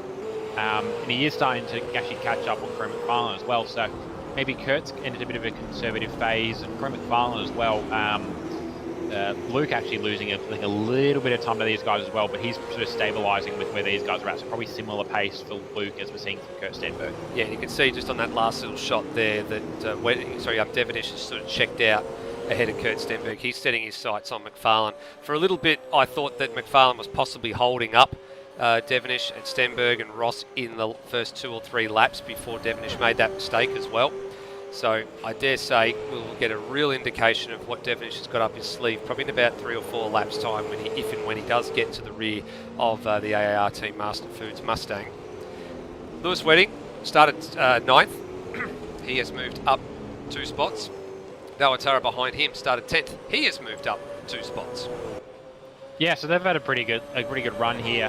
So taking advantage, well, essentially taking advantage of Higginson and beneficiaries. That's the beneficiaries. Beneficiaries. Yeah, better way of putting it of Cox and Higginson. But look, you know, nowhere. Yeah, as was said in the live chat during his shootout, he's playing with the big dogs, according to his father. Absolutely, and he is. He's playing. You know, he's a smaller fish in this pond as opposed to his semi-frequent appearances in Dev series. And look, he's proving himself well. He had a very good run at Sandown in the number 20 machine, and he's so far had a pretty good run tonight in the 237. And yeah, just keeping it to Lewis Wedding. Lewis, you know, he's going to be pushing, but he's not pushing too hard. 68 lap race. You know, he's not new to the sim racing thing. He's been doing this for a long time. And look, you know, teams points, it's bigger focus than just an individual race result. But the individual race results have to go well to keep that dream alive. So he's running some good pace, and Noah's just doing the smart thing and just tacking on the back of him and just seeing where Lewis ends up. And both of them at the moment have got really nice flow. That's what I'm looking at from the driving style, just from the onboard shot we had there with Noah. He's just got really nice smooth work. And even through the beach chicane there, apart from that little one at the third part of the chicane where the car got a little bit airborne, it's very neat, it's very tidy. Wedding's the same. They're just taking 0 risk at the moment. They're not doing anything too untoward. They're not pushing. They're looking to just play themselves in to whatever the situation and the hand they get dealt a bit later on in the piece. They're not going balls to the wall right now. They've got absolutely no need to. Yeah, and yeah, you know, 68 lap race is still, yeah, you know, just coming to the end of the 10th lap. Like even for their own races, whether they're trying to make moves up the grid, whether they're just trying to stay where they are on the grid, they've got time. Got more than enough time on their hands, and they don't need to be diving into something unless the situation immediately calls for it. Absolutely. Well, you can see their turret is getting closer and closer and closer under the rear wing of the 888 Pixel 6 Sports machine. Oh, he lunched himself over the curb there, Turrup. So he would have been docked a track violation there, I would imagine, for that little indiscretion. As you said, Rody, they have upped the track violations a little bit, deliberately because of the kind of circuit that this is. I mean, we all know that the limits are a little bit more relaxed in the race trim, and as we say that, yes, he has been pinged for a violation. Foley behind also pinged it in the opening chicane as well. We have no clue about what the track limits are that everybody have got up their sleeve, how many they have left. I do know what the number is, and it's roughly about 1 in every 10. So that gives you an idea of how many that they are afforded before they will tour the lane. So you get 1 more than that number, and you will be shown the black flag by the stewards. You'll have to do a drive-through penalty. But for the moment, 11 laps in for the race leader. These guys are about to start the 11th lap, and they've still got plenty more to go. They're actually giving chase to Redmond, who's about, what time is he? He's actually quite about 4 and a bit seconds up the road. But hello, here we go, a bit further up the order. Devonish has caught Corey McFarlane, but importantly, he hasn't been able to get through. Stenberg and Ross are still in touch. Yeah, so I'm not sure whether it's a case of just them catching Corey and Corey's in a conservative phase, or whether Will's sort of lit the fire, and Kurt and Rossi after a little while have responded as well. But what this has done is sort of brought this into a little sort of a 4-car train. Rossi is probably very smartly holding back a little bit off of this, because he knows how these guys race and how much sheep's edge on the line every time these guys get within QE of each other. That's right. So he's just looking at teams points. If these guys have an issue and he picks up 3 spots, all the teams points, especially over Will Devonish. So he's just sort of hanging back. He's sort of letting them go. The main sort of fight at the moment, as we're seeing Will Devonish having a look at what Farley's been doing for the last couple of laps where he can, but just not quite being close enough to actually do anything with it. Just sitting in the mirrors, just trying to get into Corey's head, and he's sends it up the inside. Move. He's being left the room crucially, but just not the run not the run out of the corner. No, I think he might have got a little bit spooked there because he sort of went to throw it up the inside and McFarlane sort of half covered it before Devonish really fully moved to the inside there, and he sort of half-heartedly didn't think, you know what, I really can't afford to stick my nose up the inside here this early, and he just let it be. So this is the real part of chess around Strickers. Oh, McFarlane's hit the wall there, and crucially for him, when he sort of came back into the rhythm, Devonish had absolutely nowhere to go. McFarlane had actually hit something a little bit earlier. I'd seen some damage on the right driver's door of the number 094 as well. So he's made a couple of little errors. There's another one starting to creep in now. Kurt Stenberg has a little bit of Morse code on the rear bumper of Devonish's number 15 Mustang. So it's a little bit of a concertina effect starting to happen here. It is crucially backing the pack up and giving Luke Rosella out in front a bit of a free kick here. Good angle, good illustration there of how the differences in the braking and everybody sort of checking up at the chicane. Sort of had Devonish had a fairly decent run there, but wasn't in position to do anything with it. So this is going to be going on for quite some time. I think we'll have to keep an eye on seeing what's happening throughout the course of the race. As Rosella's actually started, oh, there's a car in the wall. It's a car in the wall, it's Cheese. So thankfully, there's a massive gap between Rosella and the chasing pack that we were just watching. And Cheese has managed to get it going. He was in the fence about here and had to wait for Rosella to go through. Yeah, so that's unfortunate. Actually, few drivers I've noticed have come a cropper in some form or another. Cheese, as we just saw, and also actually... Did he tag? I think he might have tagged the inside. Oh, yeah, he did. He tagged the inside wall. And that's easy to do. He just took a little bit more off that he could chew and got the inside fence. And then see, look, he went to reverse there. Thought, no, it's got to go straight ahead. There goes Snipes. There goes Termo. And the race leader's probably about to follow in a few seconds' time. Waiting. There he goes. And there was the gap. And then he got himself going again. So he did the right thing. Yeah, so the other thing I was actually going to make as well, we saw with Cheese, we actually missed as well with Stanley Cutter, but he's also now a lap down as well. So yeah, I saw him exiting the lane a couple of laps ago. So whether it was a planned stop or whether he's picked up some damage somewhere along the line, I don't know. Not quite sure. A couple of drivers looking for Lucky Dog now, but there's a little straps that are forming out now. We've got the Devonish, and also he's got through. Further back is he has. Sorry, the other one actually, Kurt's gone through with Corey as well. But the other one as well that's been still boiling away there in the background is Wedding and Tara. Actually, Foley's buying into that one now, I think, as well. Yeah, Foley started to catch back up. You're right, or for a very brief moment there, I was actually just watching before I switched the camera over.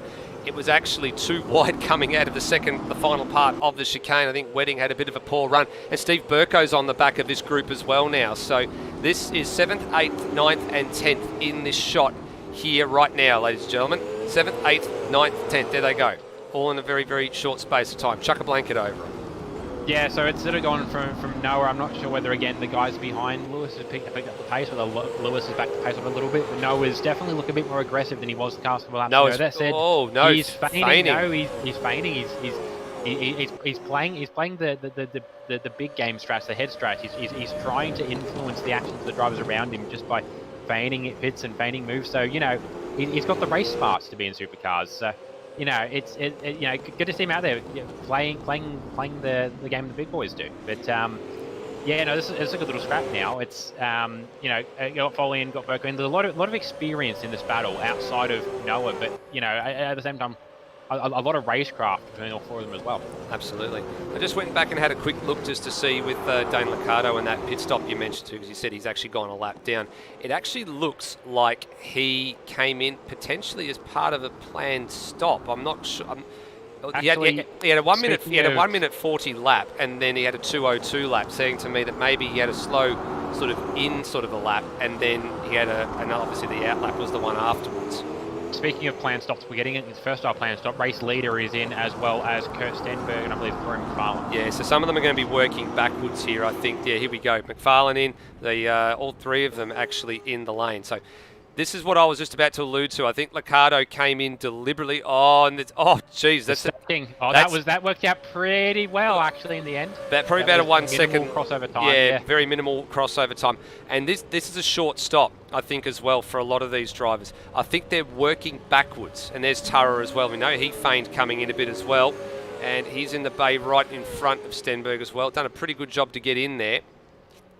They're working backwards from the critical lap. This is what these guys are doing. They're doing the box opposite to what everybody else is doing. So where Devonish and some of the others may have elected to go for a longer strat, they started, oh, Foley, he's in the wall. Foley's in the wall at the beach chicane. He went side by side with Wedding, and he's come a cropper. And now he's going to wait for them all to go through. I'm sorry, I completely missed that. I'm just going to have a look at the replay now. We're about to see it. They were side by side, the two of them. They came, I'm just looking here, they came off the hairpin side by side, and Burko had a front row seat. Neither of them wanted to give an inch, and Foley just overcommitted too much. I think you'd be lucky to get away with that. He's only really just pancaked the wall. But he had to wait for everybody to go by. But, wow, that's a bit of a hair-raising moment if I ever saw one. And he's in the wall again. Sorry, ladies and gentlemen, he's actually in the wall again. I think he's got a puncture. I'd say so, yeah. He just made the wall pretty hard. That car's just looking, is looking at crabbing around a little bit. Yeah, probably a puncture. Left, it's either left rear or it's left rear or right rear, one of the two. I don't know which one. We have said all night that the rear right is the one that cops the most amount of punishment, and some people possibly trying to extend it there. And what happened to him here? We'll get an idea. He came round one of these corners, and here we go. This will be the one that lets go. It's left. It's the left tyre, because he went to lean on the left tyre coming into onto Anastasia into Teddier Avenue, and the car went round. So I'd say it's actually a rear left from where he pancaked the wall, not the rear right, as is the traditional sort of expected tyre to cop the most abuse. But that set him back enormously now. Yeah, it's probably not far about the time Foley planned on stopping. We know even when Foley's trying to be a bit more conservative with this car, he does still like to get the things high, so he does still like to wear the tyres. So he was probably pretty close to coming in anyway. He has lost 20 odd seconds though that he's going to really have to work to get back. Crucially, those cars that pitted the last time through as well included the two Pixel cars that managed to work it out pretty perfectly actually. Rossi, by running up with the leaders, has given himself zero overlap with Lewis, so they both got in very cleanly, both got in no overlap at all, so that was optimum pit strategy from the Pixel Sim Sports guys. And it currently puts Steve Burko at the head of the field. That said, I think he is still on track. Yeah, he's still on track. He's yet to stop. We've got yellow flags down at the first part of the track as well, very briefly. And it's for Nathan Higginson, so he's actually recovering. Probably had a spin through the opening chicane there. And, Wedding. Apologies, we just cut away as well. Wedding's had a moment. He's hit the wall. He's hit the wall coming off of the back part of the circuit, and he's got big damage. That car's crabbing something shocking. It actually is crabbing worse than a crab in, like coming out of the ocean there. There go the leaders, so he's gone a lap down. He actually only just made his stop as well. Was it worse than that? I think it was actually worse than that, actually. Here we go. What happened here? He's dropped it at a really awful, unusual spot. It's like, I don't know on the gear change or what's happened there, but the car's just like a brain fart has happened within the car, and the car's just decided, yeah, I'm going to stop doing car things. It was really, really odd for both the car and for the driver in that car for that to have happened the way that did. And I'm almost positive I saw him come out of the lane. He did, yeah. So the Pixel guys had pitted, so he's got an extra stop essentially now, and I don't know what's happened there. He's had a minute 28 lap to lap prior. This is obviously a 2:38 because he's come into the lane. The only thing I might suggest might have happened is, I don't know whether he forgot to swap tyres and a rear went on him as he went down the back straight. That's the only reason that I could justifiably explain why the car pitched. Like, it's almost as if he yanked the handbrake. Yeah, absolutely. The way that car's pitched, but you don't do that. So I don't know whether. I don't. The only one that makes sense to me is that he's somehow forgotten to swap tyres, or maybe he's been rushing to get rid of damage and forgot to apply tyres or something. But Oh, there you go. Yeah, Actually, we it's just had it a car. confirmed. We just had it confirmed in the live chat, thanks to Scott Knoll, and I think he's actually down with the Big Yeah. Sim Sport guys. And yeah, didn't Makes change sense. tyres at the stop, so that's actually, well, I think maybe looking at it, he probably made it in a little bit of an error there. And to make matters worse, well, there's the first of the drive-through penalties for the night in Termo for pit lane speeding. Yeah, I've been cutting through the field since a couple of guys have some mistakes. Actually, no, his was pit lane speeding. Yeah, as I said, pit lane Yeah, speeding. sorry. I was cutting through. I expected it to be track cuts. Because I've seen a few guys getting a little explorative. Cheese, I caught recently. Higginson as well. A couple of drivers just, I don't know whether it's, a couple of these guys ran in Dev Series last week. Maybe it's just the race getting longer than Dev Series. It's now getting to their head because it's a very high focus track. And if you're knocked off your game, you know, your driving knocks you off your game and it just snowballs from there. But yeah, that's a shame for Tomo. You know, he's not maybe running quite as well as you'd like to be, but you know, he kept the car pretty clean, pretty quiet so far. So yeah, I'm guessing that'll be the way in, and probably missed it. Probably missed it by not much, but yeah, that's gonna suck. I mean, look, a long race, he can recover from it, but you don't want to hand in that sort of time to other drivers unless you know you have to. So.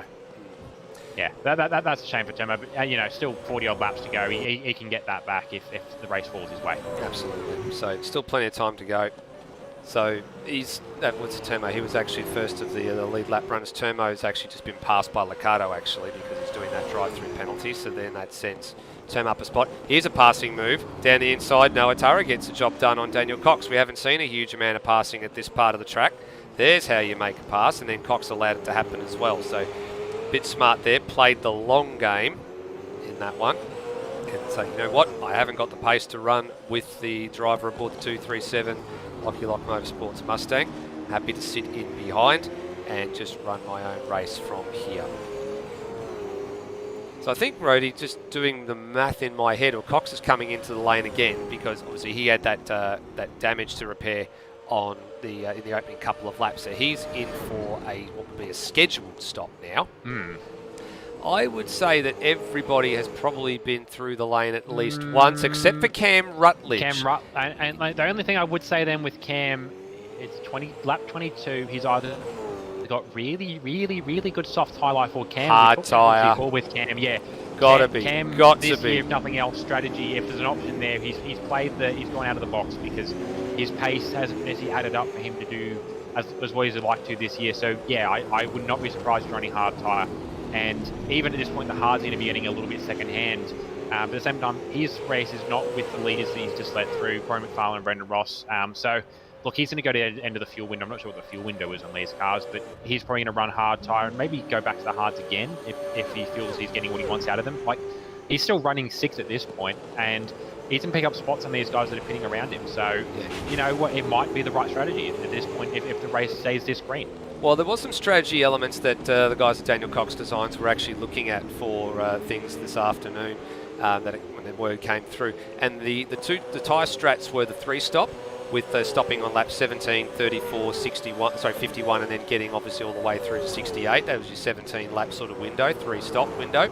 And then there was the ones that you would look at possibly to get a hard tyre stint in and then only stop, still start on the hard, stop, and then go to soft, and then soft again. So you only have to tour the lane twice as opposed to 3 times.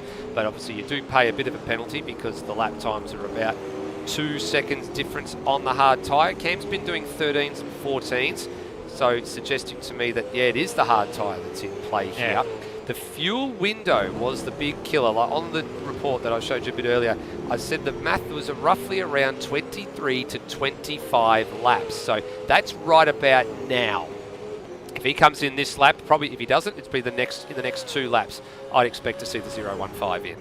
Yeah, but look, that's a good strategy. It gets him at 25, 50. Look, he could go hard, soft. He could even maybe just go hard, and then have a really good run in the softs at the end. He'll get to a sort of an 18. That's not ideal, though. No, that's definitely not ideal. He had a horrid run through the chicane there, and maybe I think you're right, Reddy. He's probably looking at it going, these tyres are getting a little bit second rate. I probably need to be in this lap. Maybe it's 1 lap too long. Yeah, it's not so much the hard's going to go on him. They're just out of useful life. They're just gonna feel a bit secondhand, a bit slow. And Cam actually bailed out of it there as well and let Tim Redmond go through. So that's actually not a bad play to think about too. And I saw him do that with Stenberg and Ross and McFarlane and the others too. He knows he's not in their fight. He's actually just given the position up. But Redmond goes sailing through before the chicane. So I dare say Rutledge looks like he might be nursing the hard tyres into the lane this time around. Maybe a little bit of damage to boot as well, having hit the wall. Possibly just a little bit of suspension damage, just letting Turmo through there. Turmo's a lap down, but at the same time, Turmo's on pace and Cam's not doing his pace, so fair enough. But yeah, probably going to be in this lap based on this lap. And look, he could go soft from here. He could look at doing another hard run and then go the soft. But look, the crucial thing for Cam, and it's something that maybe he's recognised at least tonight, that his battle is with some of the guys that are, a lap, 2 laps down, the guys that are maybe not keeping the car under them. And crucially, by being on the hard, the tyre is predictable. You've got a tyre that's going to run for 20 odd laps. It maybe won't be the fastest or the grippiest as Higginson picks up. I think that'll be a track cut penalties. Yeah, he's out of track cuts already at lap 24, 25. So it's going to be a long race for him. For Cam, a lot of the guys he's racing are probably disadvantaged a little bit by the unpredictability or the wear rate of the soft tyres. So look, he's having a quiet race, but he's probably having a faster race than the guys he's racing because he's got a stable tyre under him. Yeah, on top of that, he's also running for a fair bit of the point in clean air, and he's just picking and choosing the battles. And, well, you know what? He's off sequence to everybody else, so that's the important thing for him. He's actually now completely and utterly 100% off sequence to everybody in the field. So he's playing on, when he's in the lane, nobody else will be in the lane with him, of course, unless a safety car comes out, which, of course, everybody will probably be in, and the lane will be chaos. Yeah, from this point where he's sitting, he's probably next going to pit around, if he's on the hards again, he's going to pit when everybody else is pitting for their soft tyres for the final run. But even then, like, he's probably still sufficiently gapped from other drivers that he shouldn't have too much of an issue. At least, I think he's got a pretty gap, at least from his teammate in Steve Burko. So, there shouldn't be any pit into play there, depending on what sort of strategy Burko is running. But yeah, I mean, good opportunity with us being probably about a third of the way of this race to really just have a look at where everyone's sitting at the moment. Yeah, so the top 3 are pretty much, as we sort of expected to be. So Rosella, Devonish and Stenberg have been the sort of class acts of the season so far. Then you got this man, Brendan Ross. He's actually moved ahead of Corey McFarlane in the last 2 laps. I've just been keeping an eye on him. So he's got the Pixel Sim Sports machine. I wouldn't say it's into podium contention, but he's in a very nice spot at the moment just to capitalise on anything that might go wrong out in front. And I actually do, while I've got him on the screen, I do want to pay a bit of thanks to not only to him, but also to Nathan Higginson, who's just exiting the lane there as well. It's the 2 of them that came together quite earlier this year and decided they wanted to do a bit of track development, and actually some of the tools that they've been using to make those track developments happen, they came up with the idea of redoing Gold Coast. There's actually a couple of ideas that they've put together for some future use for Gold Coast that they've incorporated into this. We won't obviously give too much information away, but they did that off their own bat. They did a lot of the work off their own bat. They sort of roped me into it a little bit for redoing track limits files, and basically the only thing that really came across, or things, they both rubbed the wall there, that really came across from the old Gold Coast was the pit buildings. They came across and had a little bit of a change, and we actually brought the original track limits file across, but it did require a fair bit of rework to fit the model, especially right here, because this part of the circuit, like turns 14 and 15, and the last bit we're off, and the safety car's out. So while we're talking about it, this lane is about to get really busy. Here they come. Ross is in, so too is McFarlane. Oh, did Ross get it stopped in time? I don't think he did. Oh, he's going to have to give up some time somewhere in this if he hasn't. Rutledge who has just been through the lanes, coming in again. They're all in here. Everybody's in the lane. Where are the race leaders? They are still out on the track, so they've missed it. They missed it, yeah. So the top 3 have missed it. I think Tim Redmond might have been the cause of that. I did flick through the cars quickly and saw him spun backwards somewhere in the 3rd sector. So he might have been the cause. Actually, him and Nathan Higginson. I think so, yeah. I think we've actually got this on the replay here coming up. I think if I can actually find it. Yeah, it's a bit further back, so bear with me. Yeah, there he is. He's, oh, hang on. No, I've got it now. There we go. Coming out of the final corner. Rossi, yep, I was right. He did. So Redmond's made the same mistake that Cheese did and left Higginson with nowhere to go. So you're right. That'll be the trigger of the safety car for sure. So just a driving error that causes that, and then when two cars get together, yeah, that's where the problem is. And I was right. So Ross has, unfortunately for him, been caught speeding on the entry to pit lane. We were watching it live, and I wasn't confident that he had it stopped in time, and was proven correct. So that's the end of that for him. So yeah, pit lane is a very busy place at the moment. There goes Luke Rosella, so he's out and about pretty smartly. Devonish in as well. There's going to be some lap traffic in here as well. So there goes Steve Warwick. He's actually a lap down to the race leader now. He's been given a drive-through penalty for speeding as well. So there's a few people that are pushing the limits, figuring out, hang on a minute, we've got to get in and got to get out to try and make some positions here while the sequence is off and get our strategy into a different phase. And a few people are just taking liberties a bit too far. Yeah, I'm just watching some of the guys. The safety cars having a bit of safety cars. Yeah, it's having a bit confused, frankly, because it didn't quite pick up the leaders. It's trying to find the leaders who have then pitted on it. So it's trying to find the right cars. But just watching these guys trying to get around the safety car, and it's not making it hard for them. But at the same time, it's a very narrow tracking points. I think Snipes went to pass the safety car and actually went down the runoff. To now breaking himself as a result, and actually lost, I think, a few spots under safety car, which is not ideal. Yeah, we'll start to see probably another lap or so as the leaders start to catch this safety car where this all falls out. But there is a lot of people that are out of position as well. The safety car. There are a few guys that are a lap down, and somebody somewhere in all this might go a lap back. I don't know, with some of the congestion of just the safety car finding the leaders in the first place, where it's going to actually fall out, but. It's a weird time for a safety car because everyone's just pitted. So it's really only maybe new tyres and probably a bit of a fuel fill up if you're trying to run long. Absolutely. So there's a little bit of confusion here about who's actually got to pass the safety car, and that as well, because a few people have been through the lane. So we're going to have to spend a bit of time to work this one out, because the rule is, and Noah Tara rightly knows the rule, he's gone through on the safety car because it's got to pick up the leader, which it is doing now. And the rule is that if you are caught between who is the race leader and the safety car, you've got to go through and pick it up. So for Rosella, he now is first in line behind the safety car. But crucially, it's really unfortunate how this has played out, because there's more lap traffic than there is lead lap cars currently following the safety car. It's just on where they were when the safety car was called and where the leaders came back into the race. Cox is now a lap down. Warwick's a lap down. Mercado has come back from things, but he's still a lap down. He's currently tucked up behind Will Devonish. From there, I think the next lead lap car is Kurt Stenberg. We're trying to pick if there's any traffic caught in between them. I don't think there is. I know there might be.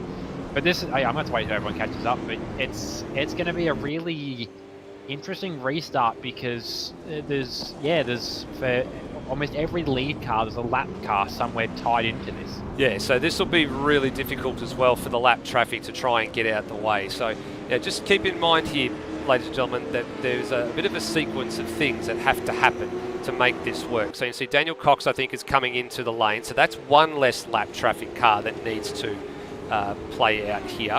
So it's just the only lap car between the top two at the moment is Steve Warwick. Now he's got to do a drive-through penalty as well. So he's one of three drivers that have a drive-through penalty.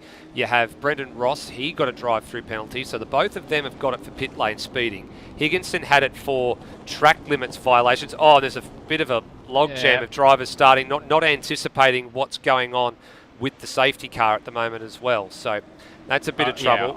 Yeah, of note, I've just seen it happening. Cheese was the one being given the lucky dog. He was the first, I believe, 2 laps down once the order was shaken out. So he's going to get a lap back. So he's going to now fall into the back of Cox, although he's going to catch up to the back of Cox. Cox will now be at the back of the train, more or less. Cheese is going to go and do a lap or so at full pace to catch the train again. But that brings him up a lap. So now it's just Higginson 2 laps down. Cox has been pinged. That's pit lane speeding. So I don't get it. Like, he came into the pits pretty slow. I don't understand how you would have got a penalty for doing that. It's odd.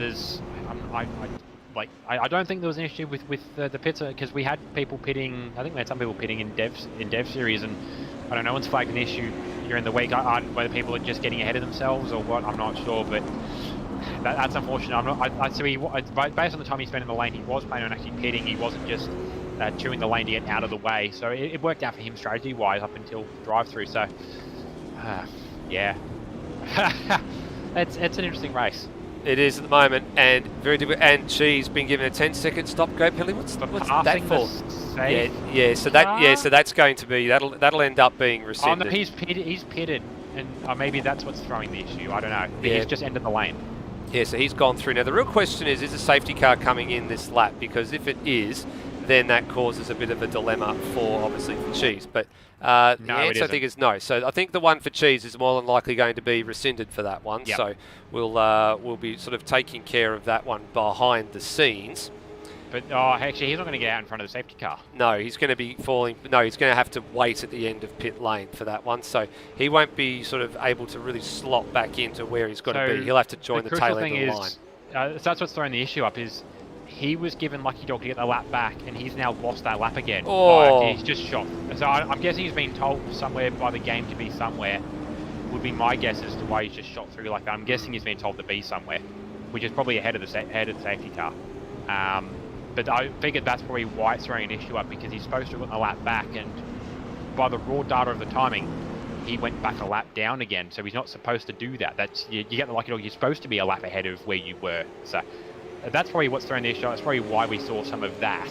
And it was just I don't know whether he had a strict instruction, whether he was told he was out of position and had to move somewhere, or he's going to get penalised further, or that might explain why he's rocketed past like that. But yeah, I think that's the gist of it. Is yeah, safety car's confused. Yeah. I think what's happened, you're right. I think what's happened is he's meant to have taken the lucky dog, and usually that's the signal to go around and catch back up. It's not usually the excuse you want to make to go into the pits and make it and get a service.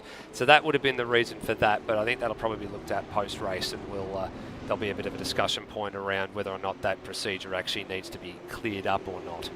So the safety car is usually meant to be on the circuit for anywhere between 2 laps and 4 laps, so that's how the whole system works. So I'd say there's probably maybe 1 more lap left in it if it doesn't come in this lap. We haven't got any clue up here in Central Commentary if it's going to be coming in this lap or not. We'll usually get an indication because the race leader will start to back the pack up a little bit, but they've just been issued some instructions in the last 2 minutes to make sure they leave gaps between each other and the safety car until it comes in. So I dare say, yep, it's coming in this lap. All right, so here we go. So Rosella's got control of the field. There is lap traffic in play here. So you've got Warwick, Liccardo, Termo. They're all lap traffic. Ross is coming in to try and serve that drive-through penalty now because it's gone to green flag, and he's trying to get that done now. So when he tours the lane, that'll all sort itself out, and away we go for the restart. Yeah, a couple of drivers picking up penalties there, probably for Ross pulling in actually before the green flag trip. So that's given Ross and Stenberg 10-second stop go. So imagine being out of position on the restart, which that's might have to be looked at. But crucially for the point of the race, Luke Rosella got a pretty good run there. Steve Warwick was sort of effective tail gunner as it was. A couple of drivers actually with penalties from that. But Will Devonish has got through now.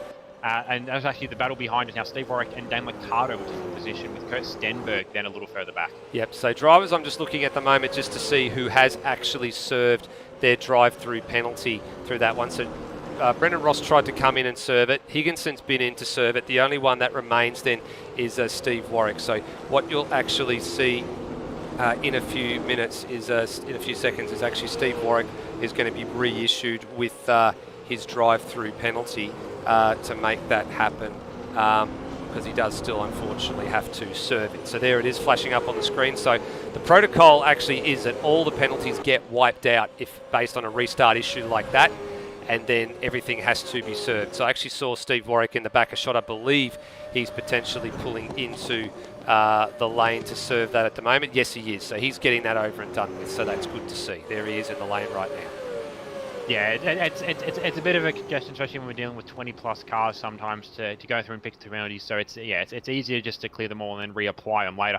It's just a bit of confusion when you've got so many people picking up drive-throughs. Yeah. What also is confusing at the moment is the timing's actually gone a little bit haywire, I think, as well, with everything else that's going on. So we've got to just wait a moment and see what's happening, because at the moment it's registering Redmond as the leader with Burko, Turrer and Ross, and then you've got Rosella. So I think there might be a little bit of an issue with how things are panning out at the moment. So, yeah, I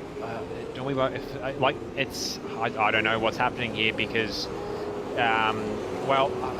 if it's an issue with the time just having a hiccup, it does it once, in that it does it for one driver for one sector. This is 4 drivers that are essentially a lap up on where they sit, I think.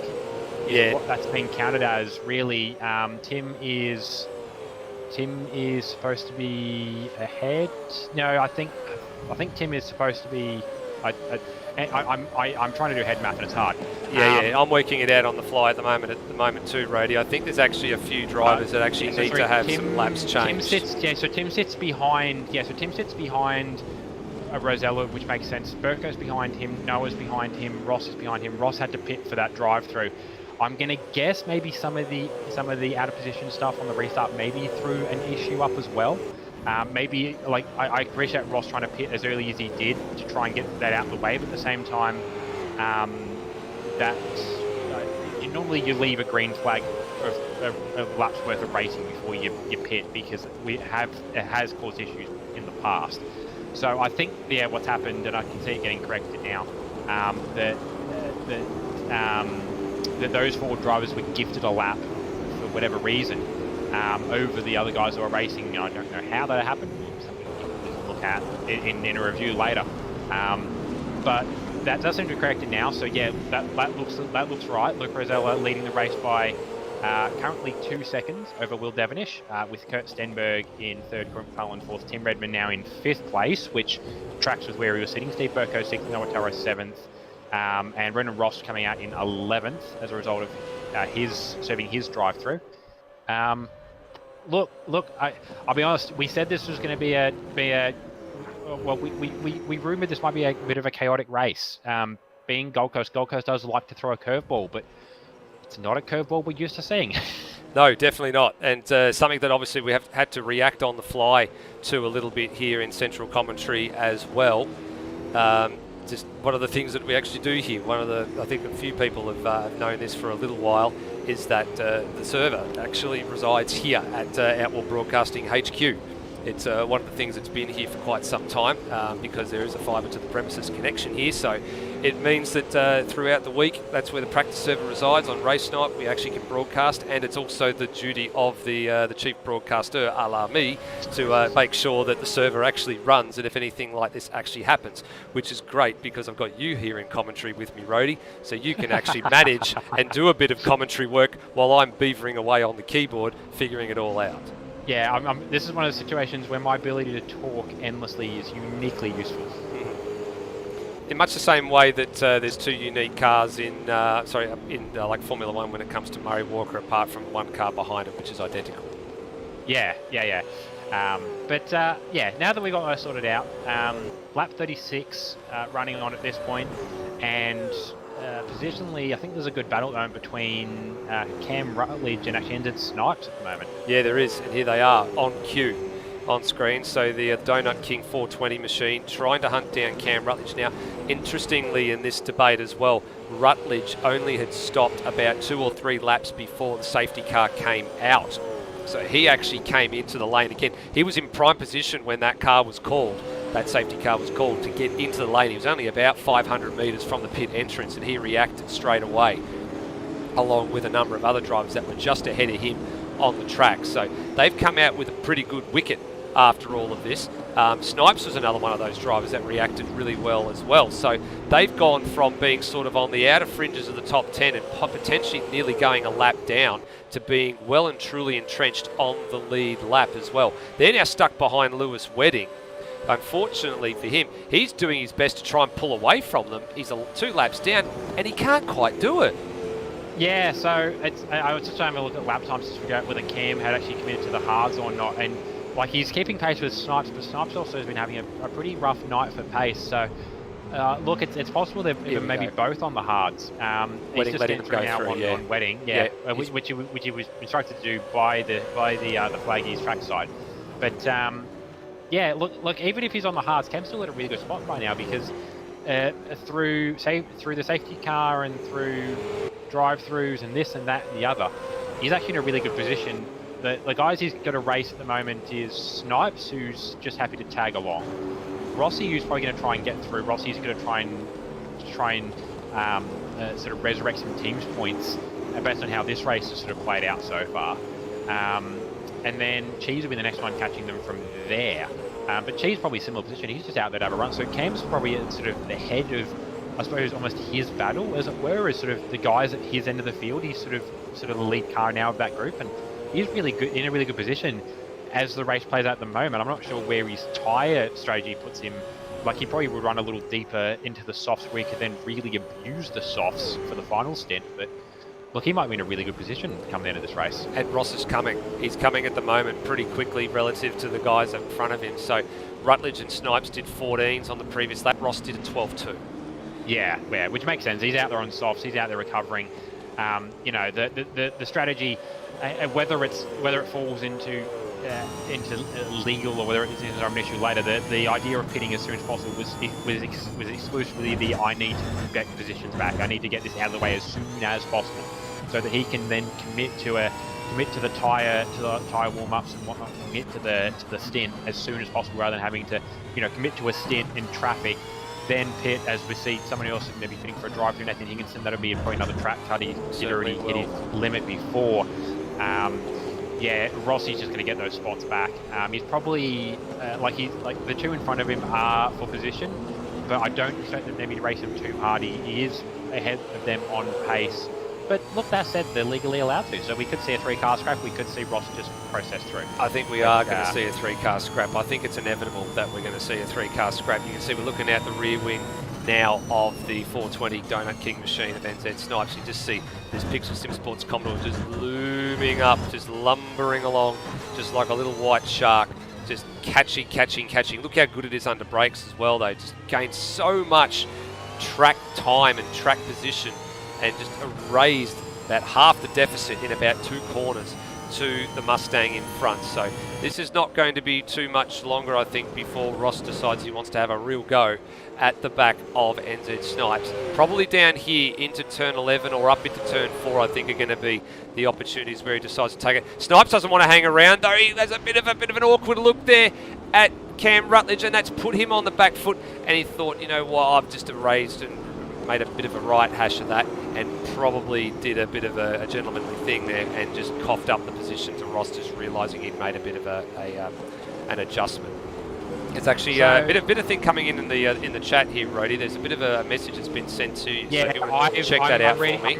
I'm reading that right now, and it seems from what's happening that in conjunction to what we saw with the 4 cars, every car was also deducted a lap. So I'm not sure how this happened, but from what I'm hearing from Scott Nolan, who's being the messenger from Brendan Ross, who's obviously currently in the race, but Rossi as an admin is keeping an eye on all this, and obviously they, more so than us, probably keep an eye on the lap counters.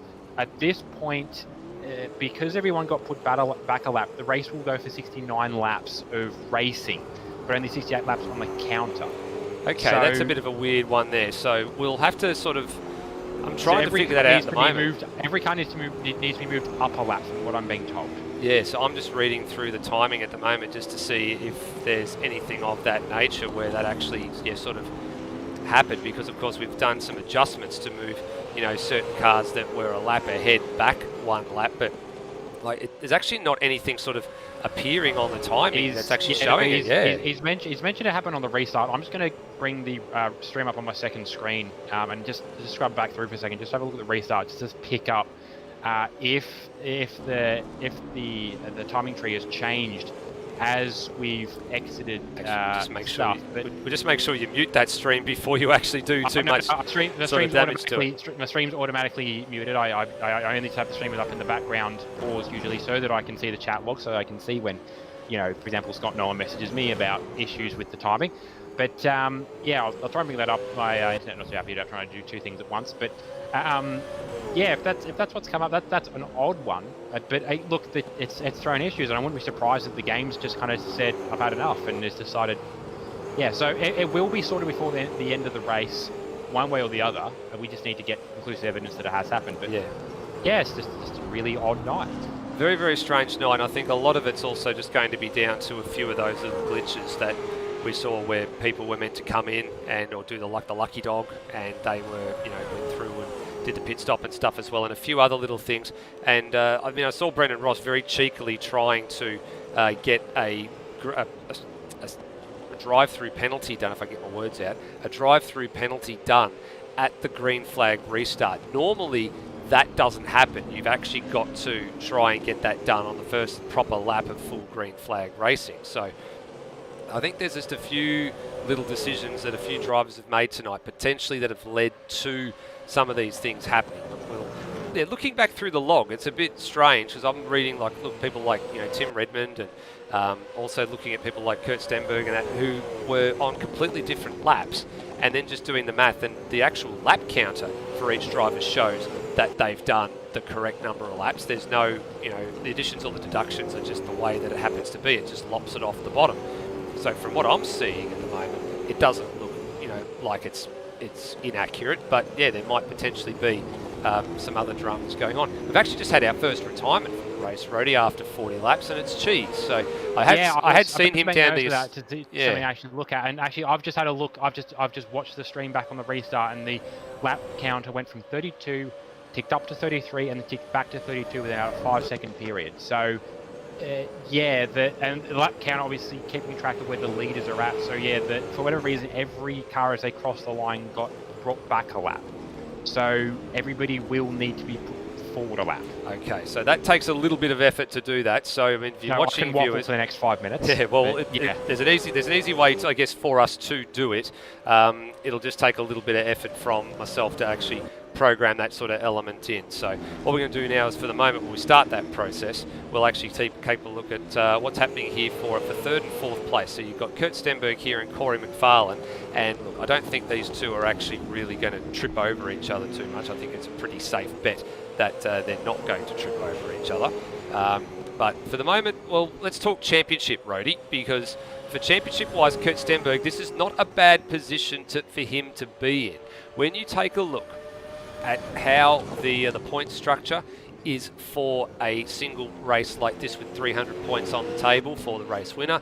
Will Devonish up the road in second place. He's set to earn 276 points for his trouble.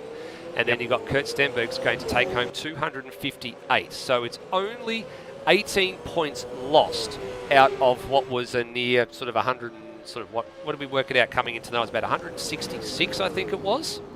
So that's going to set him back to be 148 coming out of tonight. So still very much he's got one hand on the title going into Pukekohe if he stays where he is. Yeah, at this point, from where they're running, look, it's going to be a gain for Will, but crucially not enough of a gain. He's still going to be more than 100 points behind Kurt coming into the final round. There's 3 points on offer for a weekend. And it is a double race format, so there's about 50 points on offer for the winner. But Kurt's still going to have an issue somewhere at Pookie. Pookie has, not historically maybe been a great track for some drivers. It's a trickier track than one would think. It's a purpose-built circuit, but I suppose it's got a very sort of Sandown nature-ish to it, in that it's just sort of built in the space that's available. And we're kind of seeing that IRL, that actually, as of early next year, we're going to lose Pookie because they need more space for the horse racing at the horse racing venue. But I will say, conversely, in the last 24 to 48 hours, we've heard some news that some pro Sandown Raceway members have been elected to the MRC board. This is the Melbourne Racing Club, which are the guys that own, amongst other places, Sandown for its horse racing ventures. But they're the people responsible for whether we get to use it as a racetrack or whether it becomes housing in 5 years' time. And with pro racing or pro motor racing members added to or elected to the board, we might be in a position where Sandown at least going to stay around a little bit longer. So on that front, there is some good news. But yeah, looking at the position order, we've just seen in the last lap Corey McFarlane pit, so probably a bit early for a final race thing, or whether he's just trying to pick up some stuff based on how the safety car played out for him, but he's been through the lane. And the moment pretty running pretty clean here. He's just passed Nathan Higginson, who's been in the wall. Higginson's currently showing us 4 laps down. So, look, he's going to get some good points. And, look, team's points is a concern for Higginson, actually more so now that Cheese is out. Cheese was one of the Nissans. Sorry, I think. Yeah, he is. Oh, no, he's not. Rody, what are you talking about? There are no Nissans. Sorry. I'm going back to last year. I'm going to last year. Or either I'm going back to Devs. The point is I'm going back to where there's Nissans and there isn't Nissans. So, sorry, that's like they needed a pretty good pool of points. I'm talking about points and teams points. They needed a good helping of points to maybe try and pass Luke McHugh Racing and Anson Motorsport, both being single car entries tonight. But at this point, Noah Tara is in 5th, Coxey's in 10th, Higginson's 17th. So LMR should pass Anson, but KSS is going to fall further behind the pair of them. That's So in terms of that front, actually, we're seeing Kurt pitting now as well. Actually, I think Luke Rosella's. Oh, Higginson. Sorry, we're just keeping an eye on Higginson from him. Where's he gone? Where's that part of that's the last corner, is it? Let me find Higginson actually. He's parked at the last corner. Corner. He's been there for probably a lap or he's just gone for a few seconds, only for a few seconds. But that's a very awkward spot to have a lose. He's coming into the pits, so I'm not sure what happened there. The lap adjustment has actually taken effect, by the way, so that has actually now moved the whole entire lap count up 1 spot. And I was keeping an eye on that one. So we are now back on schedule here with all the lap counts. Rosella's been in to take service, so he is currently leaving the lane. Now, if he's working on a 20-lap stint, if he's put the hard tyre on, he can get home from here. We've seen Cam Rutledge and what he can do, but the real question is what has Rosella actually done, because the safety car has sort of set a bit of a cat amongst the pigeons. It's taken everybody sort of by surprise. Everybody dove into the lane and took some tyres on, so that part's not the issue. The issue fuel-wise is fine. Oh no, Atara. So where's he at the moment? He's in the lane, so he's left the lane. And he's got to drive through penalty for his trouble. This is the inverse of Christmas, where it's the race just keeps taking away.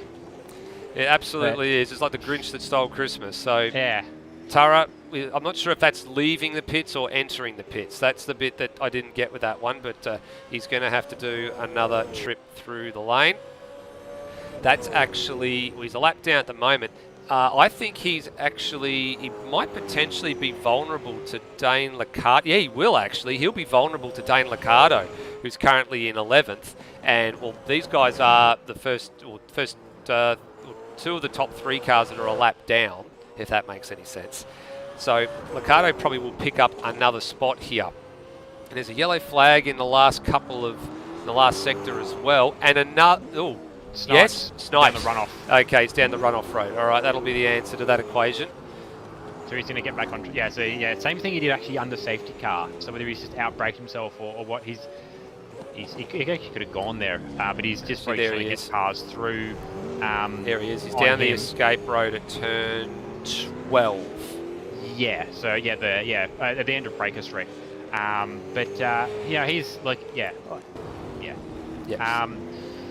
No, I had a thought and then I lost the thought. The only other thing I was going to say actually was we did just see Higginson retire as well. He actually, I think, a simple way of putting it, I think he just wasn't having fun anymore, being 4 laps down, being constantly sideways or in the fence, having to park in a gap in the fence to avoid cars. Just wasn't taking a box for him. But look, at the same time, Supercars is his play set, as it were, as opposed to Dev Series, where he's actually fighting for something. Yeah, there's a team's points thing to worry about, but it's up to individual drivers on how much weight they put on that.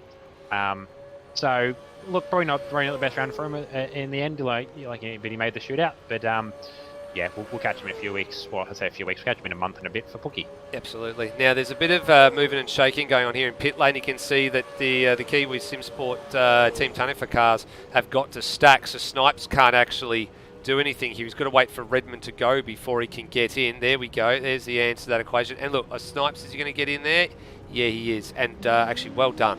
Well done between all of them there. He's probably just waiting just to make sure, like, when you're talking to Burko, just making sure that Burko wasn't about to go, because if he'd pulled across on Burko, it would have been a bit messy. So he's probably just making sure that he was clear to go. But yeah, so actually, just there's another yellow flag. Who's gone? Yeah, there's another car now. Rossi, Brendan Ross. So that's the one that whoa. I think he's lagged out actually. Yeah, I actually think he is too. I saw that the car, actually, we've got a replay coming up here for Ross. He outbraked himself going into, going into turn 11.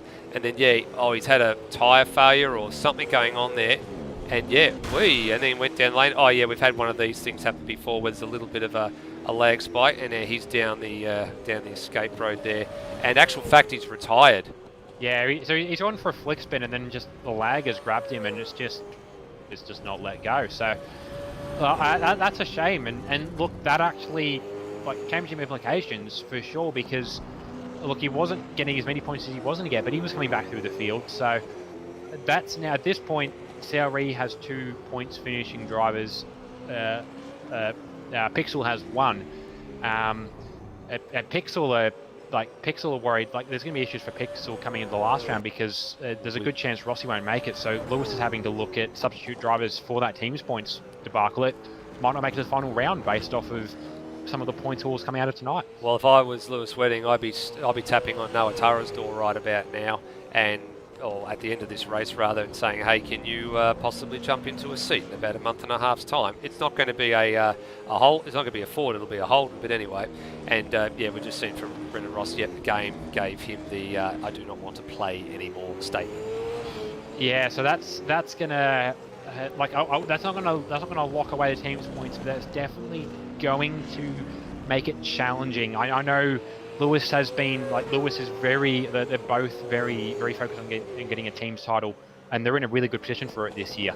This will be the last stop for Steve Morrow coming into the lane here. Gets it stopped before the line well and truly, so he's learned his lesson from the last time he came through the lane. Now, Warwick will be able to get home from here comfortably. The ones that I'm going to be interested in are the drivers that are sort of out in front. So you got Luke Rosella and Will Devenish. They stopped about a lap apart.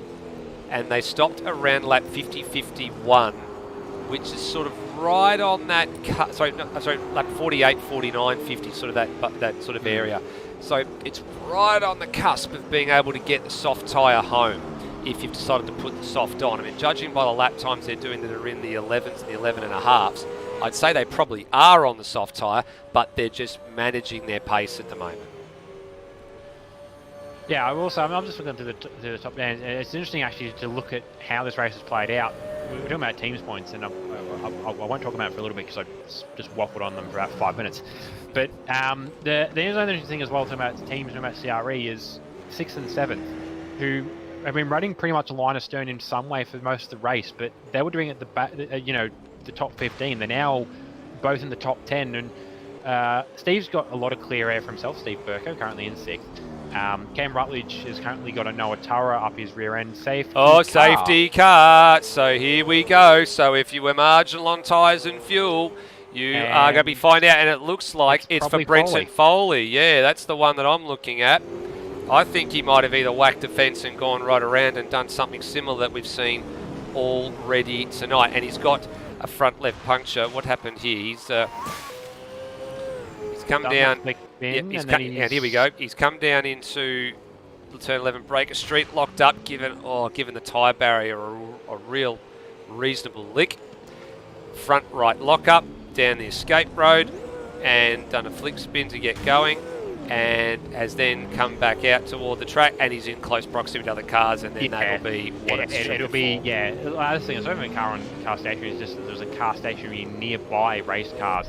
The game went. Yeah, no, we're good. So Rosella's in. So importantly, Luke Rosella's come in. He's taking a full set of boots here. Now, did Will Devenish do the same? No, he didn't. He's gone through. And the interesting note here, actually, I've just seen a message in the chat from Scott Nolan that essentially the top 3, or not the top 3, sorry, but Rosella, McFarlane, and Senni were all on hards. I'm not sure though whether they were on hards or whether they're going to be on hards. At this point, you'd want to go to softs, so they probably were on hards after the last safety car. So that gives them a free kick to get to softs. And for Will, either he's made his bed now. He's caught the safety car, so he better be on softs and have some reserve, or he's going to be. I haven't seen Duck. He's just in trouble.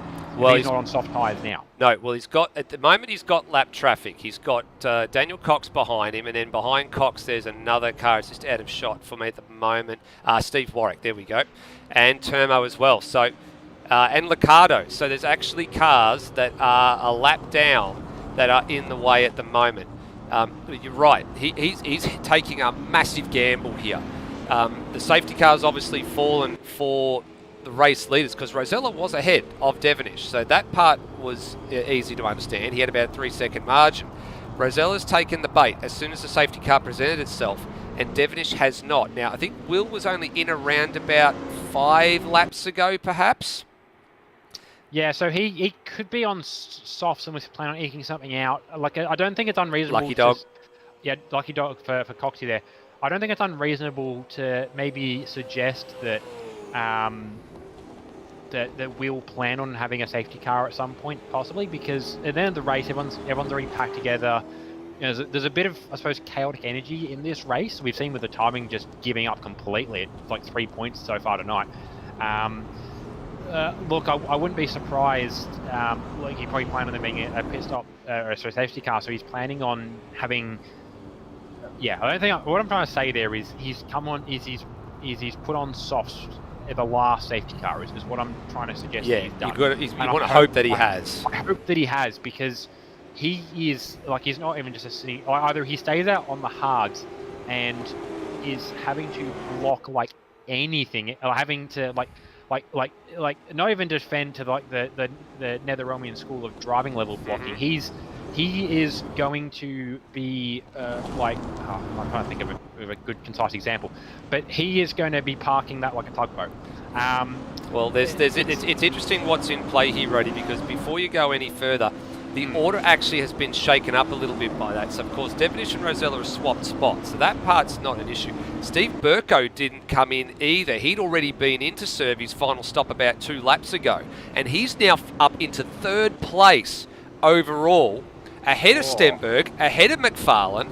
Then you got Cam Rutledge, Noah Tara, Tim Redmond, Cox and Liccardo, because Redmond was a little bit caught out by that because the safety car sort of came out about a lap after he pitted, and then Cox has now got his lap back, but of course he's going to be at the tail end of the snake. I mean, this is a double-edged sword for Burko and for Rutledge, and even to maybe a degree for Tara, but Tara's got the pace. Like, they're catching cars, but at the same time, they didn't want to be near those cars. Like, Burko's not slow, but compared to the cars behind him, Stenberg, McFarlane. Yeah, there is a pace differential. Oh, I think he's considering a pit. But nah, they're psyching each other out at the moment. Yeah, well, either he's on softs, and either hopefully I'm going to suggest frame on the same strategy as well. Either he's on softs and he's going to make them last, or he's on hards and he's a sitting duck. But the problem is, like for Steve, he had a very healthy about 10-second gap before the safety car. He could have, even if he wasn't on pace, he still could have maybe worked it out, massaged that. He had some space to race one car at a time. He, could have mitigated his losses. Same for Cam Rutledge. He had Tara behind him, but if Tara was going to pass him, Tara was going to go and pass him. But whatever would happen there, they're in the chat together, they're racing for the same indirect team. It would have been a pretty clean interchange if something was going to happen there. It wouldn't have been at risk for Cam, because it's a really good run for Cam as well. He's now got Tim Redmond, Daniel Cox, and technically some of those lap cars that might want to get a wriggle on around him as well. And unless he's on softs, which I don't think he is, he's not going to hold a candle to them either. So, double-edged sword for these guys. Yeah, they're going to gain some spots, but they're going to lose more of them, I think, in the long run. So, look, for these two, they just need to get head down and just run their race. For the guys that are on that same lap, they're entitled to race them, but don't race them to the point where it puts them out of position mentally, physically, whatever. Because there's still a top 10 on the line for both of the Serie Motorsport guys. They just have to run the last 12 laps when we get going, whenever that is, of this race maturely and smartly. Now, importantly, before we go back to green flag here, let's just get one thing straight. There are no cars with pending penalties over their heads. All right, so if any penalties flash up, just a reminder that they are going to be cleared by admin team / commentary / race control. That's just how things are going to work here. So there's nobody that's got a drive-through penalty or a stop-go penalty or anything currently hanging over their head that they have not served under the green flag, or no one's been pinged for pit lane speeding or things like that. So that's issue number 1. Issue number 2, Will Devonish wants the safety car to drag out for as long as possible. So he's got as good a set of tyres underneath him as he possibly can to defend from the guys that are attacking behind. He's got some lap traffic in the form of Steve Warwick and a few other drivers that will obviously need to get out of the way at some point. It's going to be very difficult for them to do it though at the restart. That's where the trouble's going to be. There's at least 3 of them there that he needs some help, or that they're going to need to actually, pick an appropriate spot to let the lap traffic go through. Then you've got Steve Burko, who can hold up Kurt Stenberg for a little bit. That will go a long way to helping Will Devonish's cause as well. We're all going to think about the championship picture here. It's race 20 of a 22 race season. Only 2 more races to go at the final round. So, as we said, this is going to be a very pivotal part and a pivotal phase of the championship, these remaining 11 laps. So, we're going to get one more under safety car, or are we going to get 11 laps of green flag running? The other thing I want to know as well, quickly, talk about the lap traffic in play. It's actually going to be a little worse than it looks on paper, because Liccardo's the only car a lap down. So he's a lap up on the 2 cars in front of him, but a lap down on the car in front and behind of him. So he's going to be trying to pass these 2 in front of him, while also trying to either get away from or concede. Either way, I don't know which way he's going to play it. Yeah. To Will Devonish, but also Luke Rosella, who's right behind him, and those 2. Yeah, look, it's trouble. That's a separate thing. It's trouble. But the hard fact of it is there's cars multiple laps down in different positions in this restart. It's going green. We're going green. So Devonish is back in the pack up. You're right. Turmo's got to yield to Liccardo at the same time that they've both got to yield to Rosella, and same with Steve Warwick. So this could get messy. So we're going to have to be really careful here, as Devonish is taking them right down to the line at the moment. 11 laps to run, and who's your money on, ladies and gentlemen? This has absolutely changed the game here. Green flag in the air, and we're underway again, hopefully for a sprint to the line for the victory in a Gold Coast 200. Yeah, it's a pretty good start there for Will Devonish, just taking advantage of all the cars in the middle to sort of back Luke up. Luke's currently trying to deal with lap traffic. Dane Liccardo, who's trying to get moves done on Steve Warwick. He has got a move done on Turmo. Also, yeah, as I mentioned, this sort of interplay coming into play. Luke has gotten through though now, so now it's just Steve Warwick between him and the leader. Yeah, so Liccardo did a pretty good job there. Turmo yielded fairly early, let them go through. Liccardo yielded on the other side of the chicane on the run to the hairpin, so that's okay. Everybody's gotten through, and it looks like the pack is shaken out here. Burko still maintains 3rd place overall ahead of Stenberg. But Stenberg's looking racy on the back. There goes Rosella through on Steve Warwick. He gets that job done down at turn number 11. Yeah, just looking back, as I mentioned, Steve Burko, he's certainly got Kurt Stenberg and Corinne McFarlane both up his trumpet. He's also got an advantage to play here now. He's trying to get past Turmo, who's trying to do this away without giving himself too much time loss to Steve Warwick, who he's racing. Brendan Foley as well, actually in the background in that battle with Turmo and Cam Rutledge, then the next car on the lead lap.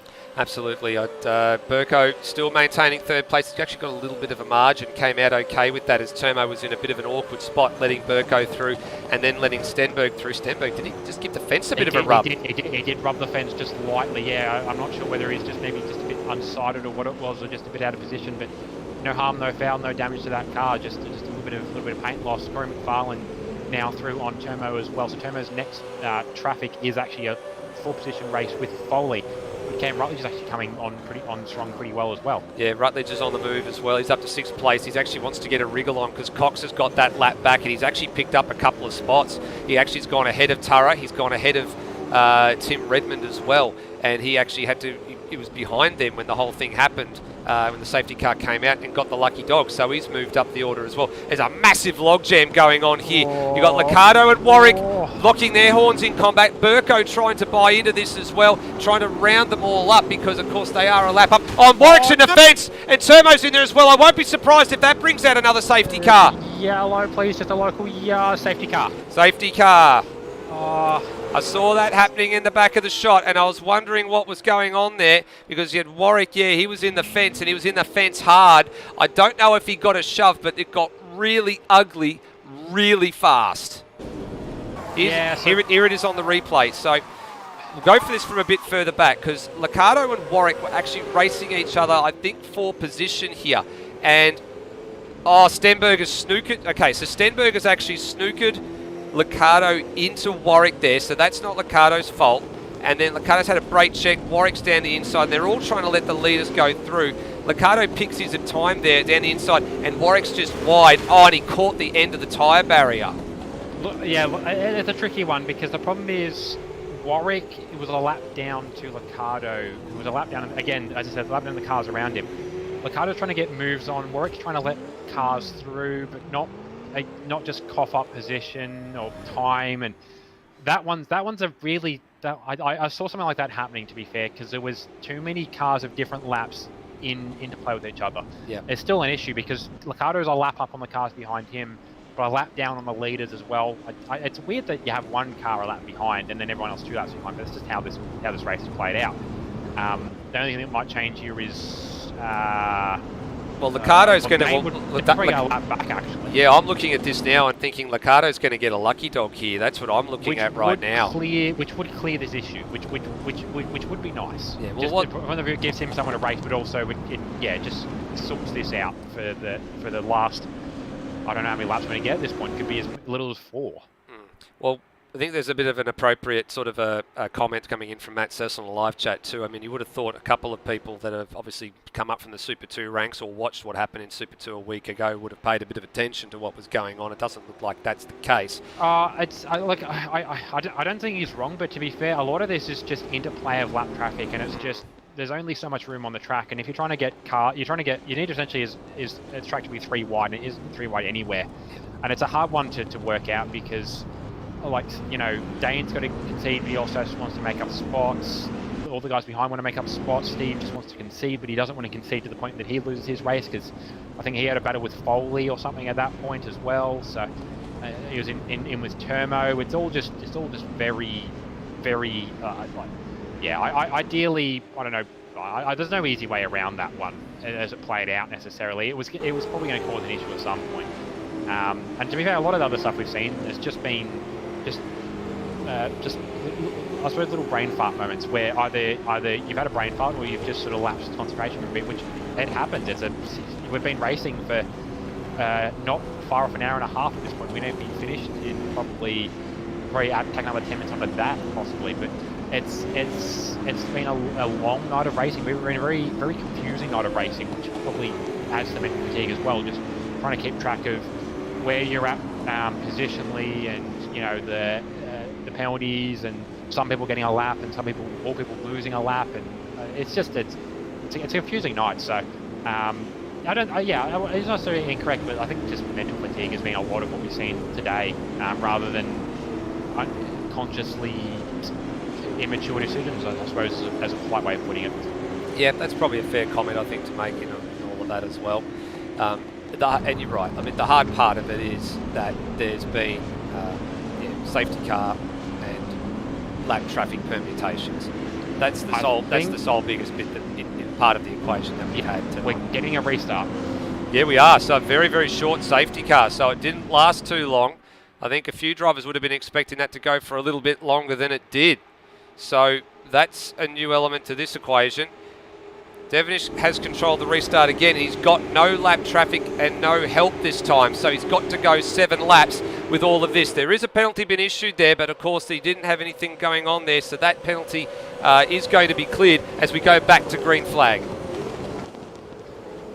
Yeah, so that was a pretty good start. As you said, running right down the line, he just has to pick up an advantage somewhere in this. He doesn't need to beat Luke Rosella, but he needs the gap to Stenberg. And like as much faith as he has in his driver Steve Burko, Steve is not of the pace of Stenberg and McFarlane. He can fight for those spots. He's only going to do it for under 6 laps, but at some point they're probably going to get through, and that point advantage is going to diminish.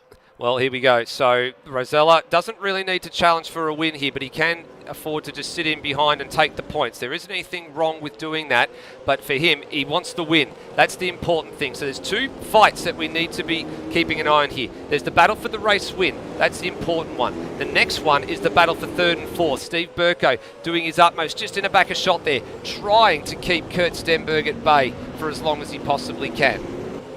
Yeah, so as we mentioned, like tugboat level, I think I saw it. No, it was Walsh actually mentioning the master of the defensive driving, at least in terms of active drivers. I know Darren Kemp, that sort of level of defensive driving, and yeah, Burko's teammates with Kempy, or has been in Enduros before, and he's trying to pick up all of the techniques he knows from his mate at this point, because like he's got a couple of very angry cars behind him, and look, as a side stat, I don't think Burko's got a podium at this point at all in Supercars, or if he hasn't been for a long time. So this will be a nice stat as well, but crucially, yeah, he's there to help out his teammate. Yeah, I'm looking at both of them in a picture-in-picture here. There's 2 really big battles going on at the moment. So Rosella's all over the back of Devonish like a cheap suit. Likewise, Stenberg all over the back of Steve Burko. We're keeping on both of them. So here goes Rosella down the inside. So well, Devonish lets it happen, tries on the over and under, and then behind that you can see Burko still doing a fantastic job to keep not only Stenberg, he's keeping McFarlane at bay here as well. Have a look at this. I mean, the other thing as well is Kurt's going to be in 2 minds about this. Kurt can see the advantage right in front of him, but at the same time, Kurt's still getting in the back of his mind memories from last year where he nearly wrote off their Enduro Cup campaign in the fence. All it takes is a move at the wrong spot here. I think Burko might be vulnerable. I think he might be vulnerable here because Stenberg had a really good run off the final corner, and also Burko rubbed the wall on the exit of the last turn, but no, couldn't quite make any inroads into it.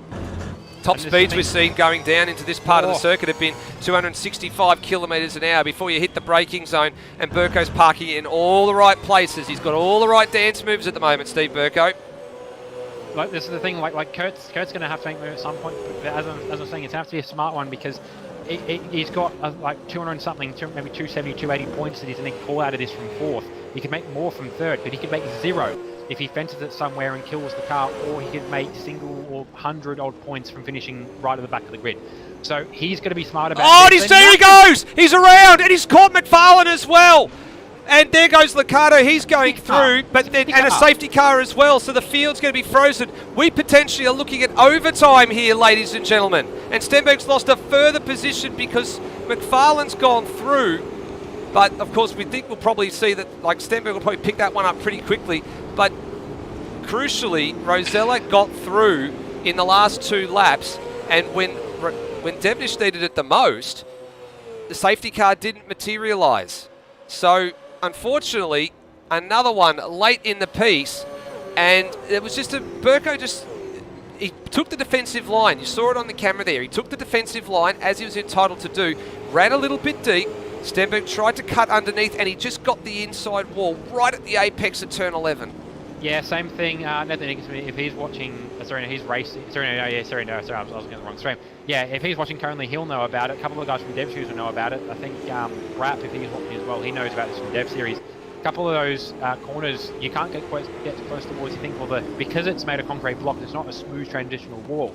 And because it's more hexagonal, or it's got corners to it, as we're seeing a bit of a check-up on safety car. Yeah, I think Rosella very nearly hit the wall. I think that's what I was looking at there. Yeah, because of all the angles, it's just a very easy spot to snag the car at a really inopportune moment, and it just spins the car. A couple of guys in Dev Series, and Kurt at completely the wrong moment. He probably lucked out by it being a safety car causing moment, because if it hadn't been, he would have sat there for a long time probably, especially with everyone congested up after the restart. So he's lost a spot, and I don't know whether what sort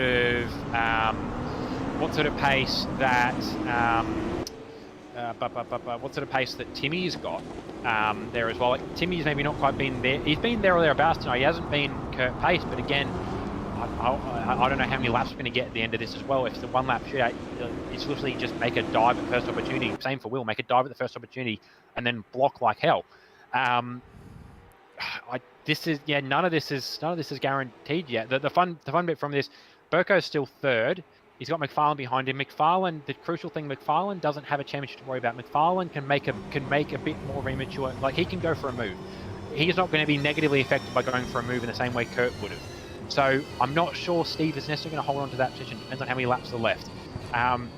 Same for Cam Rutlidge, and we've actually just seen, looking through the order, Cox did just get past before that safety car was called. So at the moment, Cam is pretty much assured a top 10 because Noah Taru is the next car behind him, but he's actually caught in some traffic. And then, actually, no, might be just catching up the safety car, sorry. And then from there, it's Dane Liccardo, who's still a lap down, and for whatever reason, I'm not sure why the game hasn't triggered it, but it hasn't given him a lucky dog, which is an odd decision. It's an automated system. Personally, if I was on the red wines for this race, I would have moved him up a lap, because it puts another race in the top 10. It puts the top 10 on the lead lap, which is, a good show. But crucially, it gets him out of the way, and he's not, no one's inherently a danger by being there, but it's just easier if everybody knows where they sit and people are concisely separated. Like, all the guys that are 2 laps down at this point, I think, are at the back of the train, but they're also just within themselves. They know where the battles are and aren't. The guys at the front are all in the lead lap. They know where the battles are and aren't. I think it's mostly even out at this point, except for the fact that Liccardo's not 10th on the road. Positionally, he's currently up behind McFarlane. Oops, so, and I just seen the safety car gave the wall a little bit of a tap just off the camera as well. I was watching Tim Redmond. Actually, the driver was paying a bit of attention, sort of hit one of the walls that a few drivers have actually hit tonight, so we hope it doesn't sort of happen again. But an interesting bit of this equation now is how many laps are we going to get under the safety car? Because right now, Rosella's not backing the pack up at any fast rate of knots. Same, we're going again. Although that being said, here we go. I could tell from the gap that he left the safety car, so it depends on when Luke's going to go. Luke's got the imperative to go whenever he wants. He knows he's got the pace over Will, so he's just going to try and go whenever Will least expects it. Yeah, well, this is the interesting bit here. It's a game of chess. When do you go? When do you not go? He go right now. He took him all the way down to the line, Luke Rosella, and he's bolted. Will Devonish hasn't been able to go with him. Stenberg still trying to get onto the back of McFarlane here, and Liccardo's gotten out of the way. So that's the important part of this equation. What we're looking for now is what's going on here. Does Redmond try and pull a move on Stenberg? He has a half-hearted look at the hairpin on the 67th lap, but he can't make a move down the inside there. Burko's now got the number 094 Mustang of Corey McFarlane all over him as well. So this is where this battle starts to get really interesting. Third on back, first and second, I think are pretty much settled at this point, barring mistakes. It's all about third and what happens all the way down to about 6th or 7th. Yeah, Burko needs 2 very good laps. He needs to defend as well. Like, there's already contact between McFarlane and Burko out of the hairpin. McFarlane's not afraid to run him off the road. He's not afraid to make sure that he knows he's there. He's not afraid to have a bit more of an impromptu or a bit of an unplanned move, as opposed to Kurt. Kurt has to set it up. Kurt has to be strategic. Kurt needs points more than anything else, not so much position. He needs the points from finishing this race. McFarlane doesn't. McFarlane can go for glory. He's got 1 lap left to do it in, though. Sorry, 2 laps left. 2 laps left. I was looking. Sorry, last the lap. Leader's throwing me off. Yeah, last lap now.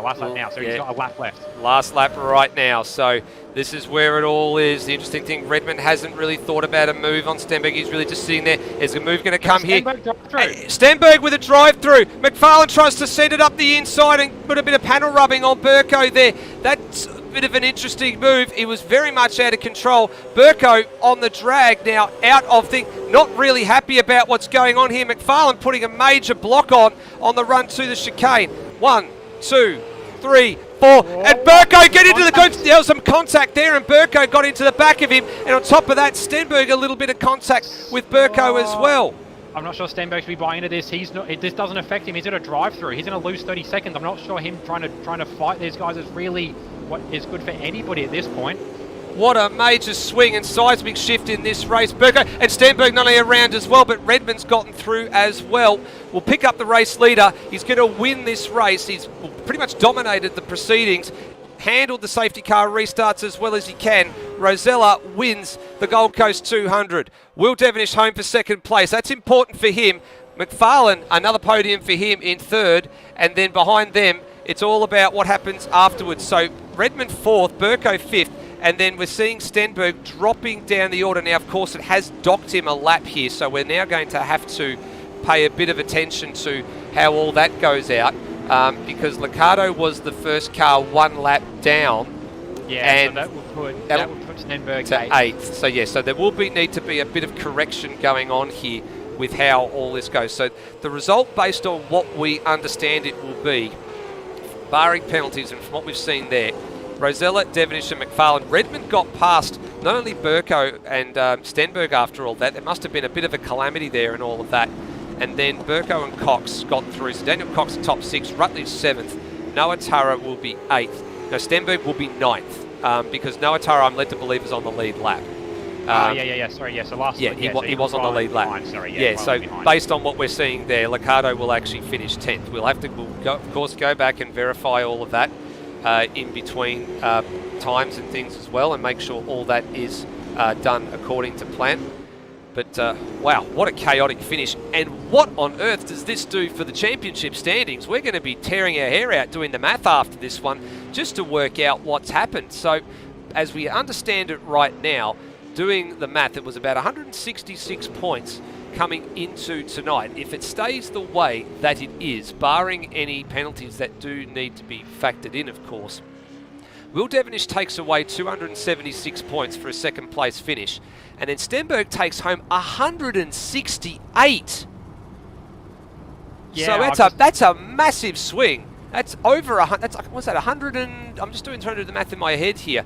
It's 108 points out of 166 the other way. This is now game on going into Pukekohe if this is how this is sitting. Yeah, no, I've just opened up the point sheet to have a look at it. I've just realised there's a small issue that the points actually aren't going to be correct as we're seeing on the live sheet, because the column is currently adding them up as if it was a 3-race night where the points are. I'll have to go in after the broadcast and change the back end a bit. But yeah, I'm going to go off of your math. Yeah, it does. So what is I was busy trying to enter numbers. So what does that actually do between the two of them?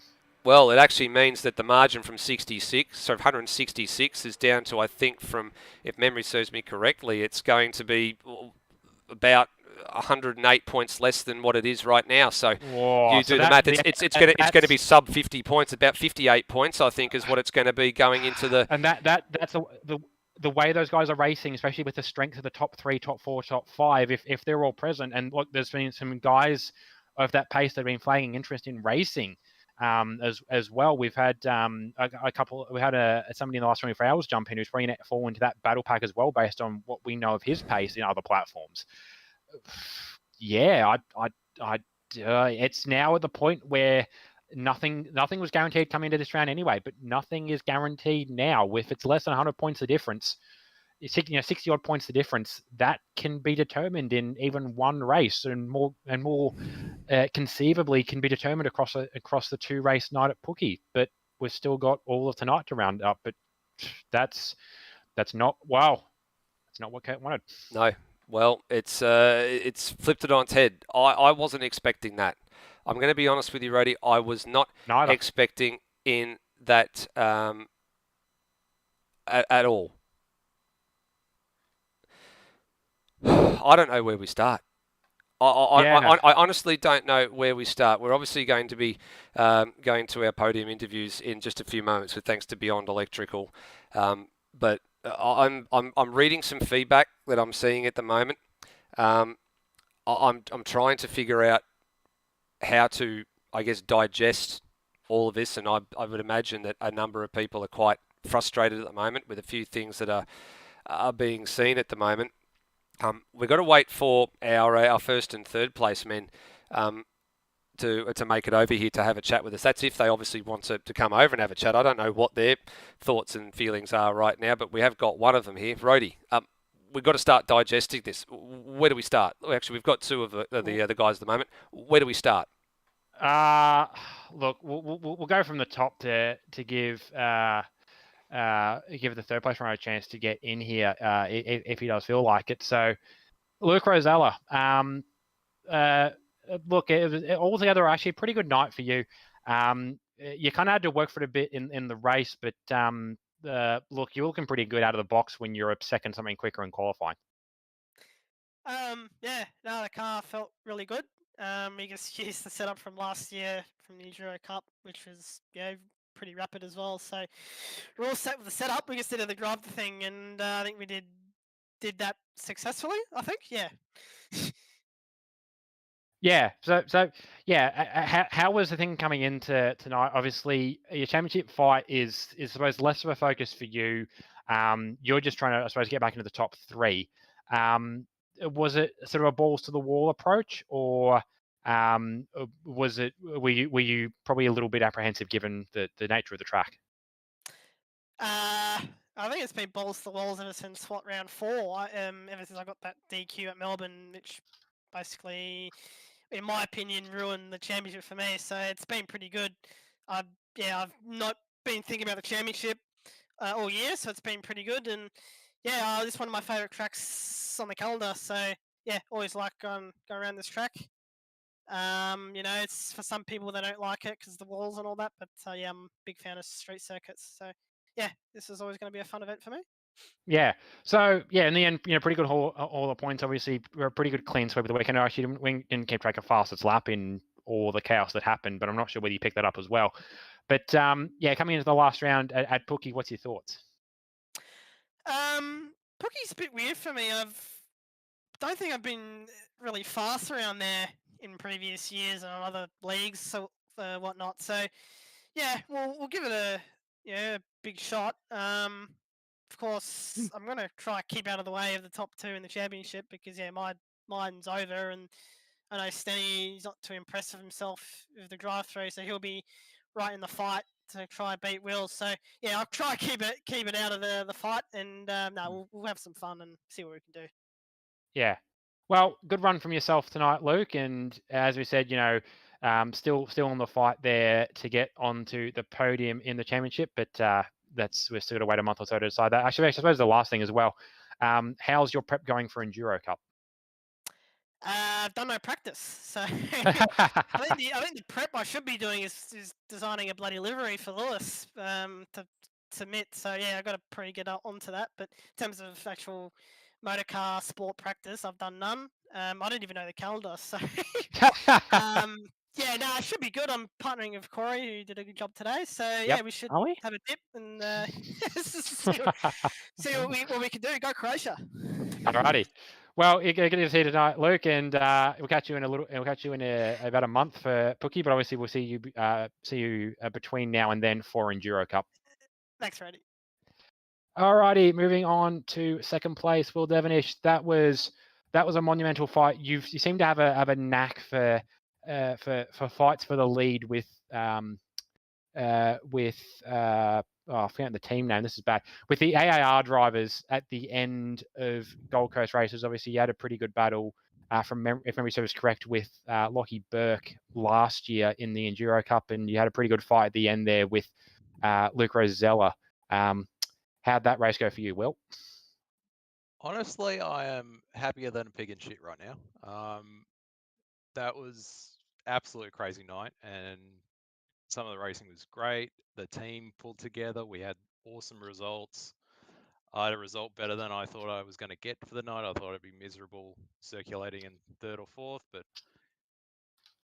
being second and potentially going for the lead, except for that second last safety car killed us. Yeah, I literally could not be happier. So yeah, pretty good run in qualifying. Not too bad in the shootout either. Actually, I suppose the first thing that's coming to our mind, coming into what was I think the second last safety car. What was it, lap 52, whatever it was, about that point. What tires were you on? Going by the color, it was like the game has colors for the wheels, so it was like a sunflower, so it had a bit of green in there. Well, no, So, no, yeah, sorry. for As me- in, sorry. Well, sorry. What I meant, Will, was compound. We were debating. Oh, soft. We were debating fiercely in the broadcast booth whether you were on softs and trying to manage, or whether you're on hards and you were going to be a sitting duck. So that tracks then you being on softs to still keep the pace up. But yeah, actually, I suppose another thought actually we can talking about tire strategy and whatnot. Your thoughts on the team, because Noah had a pretty good run. Obviously, the shirt didn't quite go his way, but he had a pretty good run overall when coming back for the team again. I think you got Sarah Motorsport both got top 10s, which I don't think has happened for quite a while. Pretty good run for the team as well overall. Yeah, I mean, unfortunately, our competitor in the teams championship had a rough night, so it's bad for them, but it's great for us. We can sort of relax a bit going into the final round. Temo and I are really happy, and I think it was lap 50. We were both screaming at each other not to blow an engine. And yeah, I haven't talked to him yet, but I know Cam is probably the happiest he's been all year, and Steve's kicking himself. He deserved that third, but I think he can be pretty happy. He came in with about half hour of practice, so yeah, absolutely happy with the team. Dane coming 10th, so yeah, the whole top 10 was full of us. Really Yeah. happy with it. Beautiful. All right. Well, as first things then, I suppose, and more from the team point of view, what are you guys as CRE planning on doing for Enduro Cup? So partnering up with Termo. Yeah, new partnership, so we'll see how it goes. Really just going out there and seeing how fast we can go, really. It's sort of balls to the wall.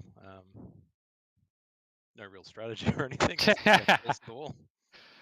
All right, and then yeah, I suppose the other thing, just brief thoughts. I mean, it's not front of mind at the moment. Obviously, Enduro Cup coming up first, but sort of preliminary thoughts going into Pookie. Pookie, track I love.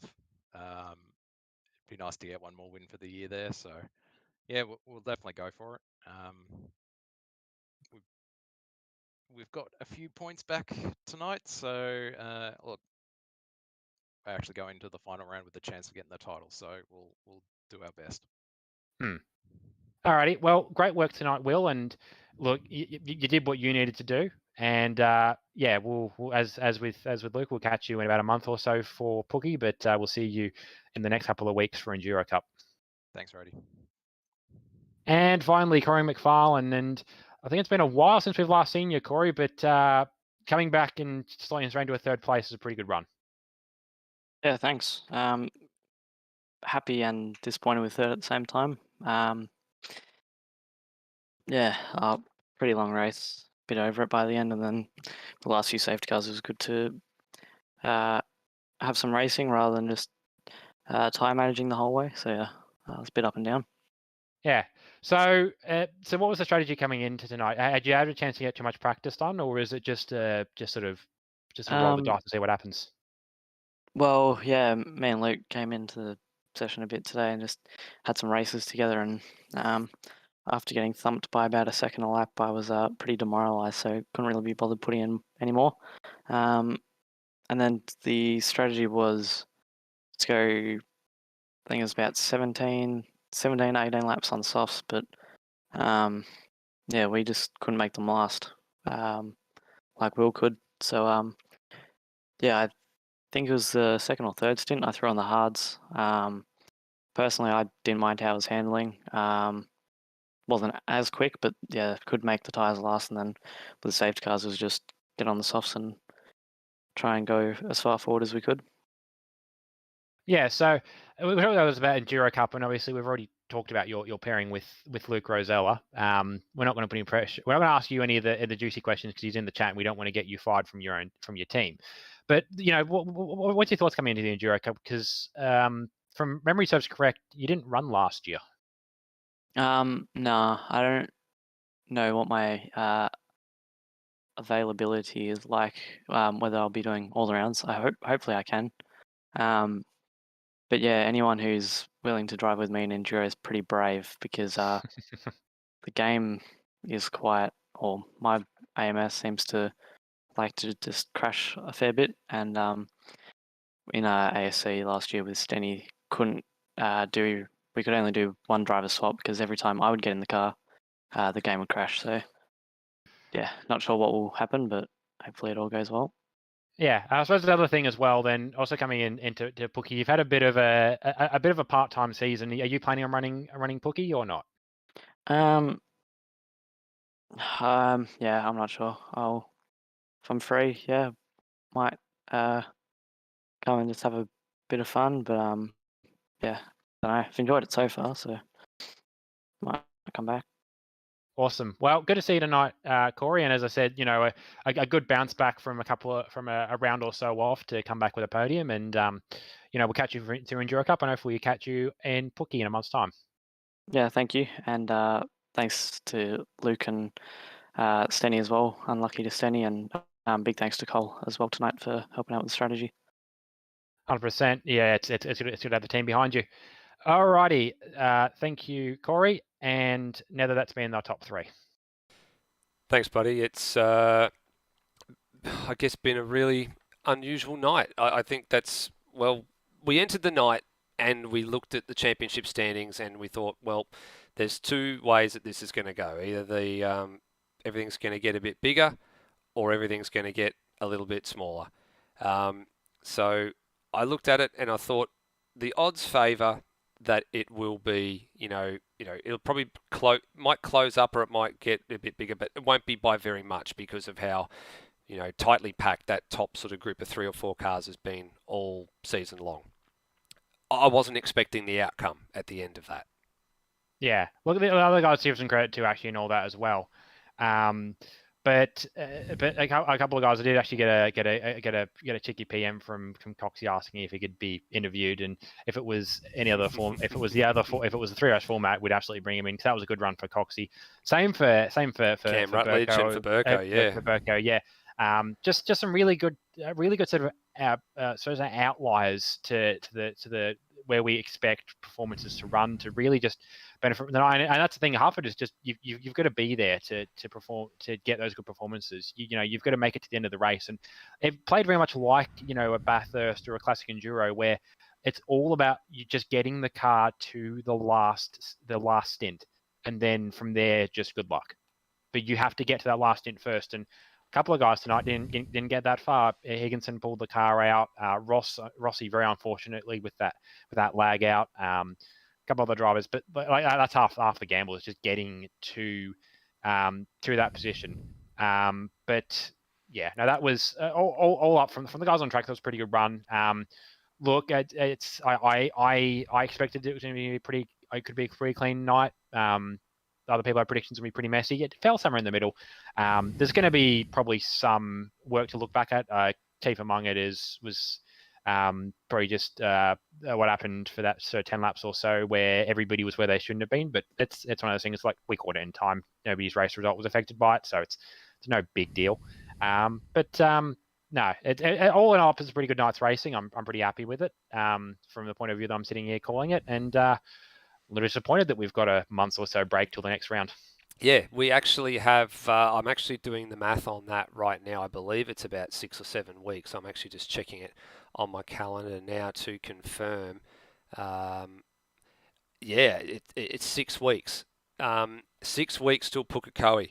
And on top of that, it's actually a very, very important day on the Australian and New Zealand calendar because it's November 11th, which is, of course, Remembrance Day. And I know, Rhoda, you know that I am very big on our military history. Very proud to be associated with a father and a grandfather and a great-grandfather that served in the military at various points or another. My great-grandfather actually landed at Gallipoli before the order was given to evacuate. My grandfather was in the troops that went over to Borneo and Papua New Guinea in World War II. My father served in the Air Force for a period of time. Sadly, I didn't want to go down that avenue. I had other ideas about what I wanted to do, but I've done a lot of things. I've gone and seen the War Memorial on Remembrance Day a number of years ago. I got to go to Anzac Day for the 100th anniversary as well and represent our family. So it's something that's very close to my heart is Remembrance Day. And you've only got to go all the way back to 2018 believe it or not. Remember the cracking endurance World Endurance Championship race we had around Albert Park for Remembrance Day on that day, and the outcome that resulted. I'm shaking thinking about what could possibly happen when this time we go across the ditch to New Zealand, who have equally got as much interest in Remembrance Day as what we do here in Australia. And I'm looking forward to not only some great liveries that I'm sure a few people will possibly churn out for the event, which is not mandatory, by the way, ladies and gentlemen. There'll be broadcast-only updates, but I'll be looking forward to seeing what happens with that. I'm looking forward to a really strong field as well, because I think the Kiwis will turn out for their home track and give not only the track, but give our series a massive send-off in about 6 weeks. Yeah, and that's the thing as well. For those guys running in Dev Series, it's your last opportunity to main game. Yes. Yeah, and that's the thing. Like, there wasn't a lot offered coming into tonight, just because of how last week played out. We just didn't have time to process and get through clean. The only one that did get the offer in, and it was from a team, was Noah Tara. But yeah, look, if you wanted to have a chance to run supercars, Pookie's your chance. So it doesn't have to be fast racing, doesn't have to be, you don't have to be getting wins, but as long as you're clean and you're consistent, look, you're in shot for a wild card. Obviously, you have to be a Super 2 runner as well, but look, we'd love to get as many cars on the grid as possible for the final round. And you're right, there's going to be a lot of emotions there, both in what the day means and in what the round means for some of the drivers and teams involved. Yes, I agree wholeheartedly. Well, in between now and then, ladies and gentlemen, there is a little bit of different type of supercars to process. We've got an Enduro Cup round, which is taking place in mid-October around Phillip Island. We've also got a pit lane draw, which at this stage, I haven't actually got anything ready for it, but it's going to be happening on the Monday, I believe, after Bathurst. So the 10th of October is where we were earmarking that to take place. So there'll be a bit of confirmation coming out in the next week or so. Actually, less than a week. It has to be in a week, in the not too distant future, about that going ahead. And then, of course, we look forward to the first of the Enduro Cup rounds in the middle of October. To give you an idea of when that first Enduro Cup race is, it will be the weekend of the 22nd and 23rd of October. It's going to be the Phillip Island 300, so there's a little bit of racing across both nights, qualifying in the main race on the Sunday during the day. So we look forward to your company then. Until then, please drive safely, everybody, and see you next time. Bye for now.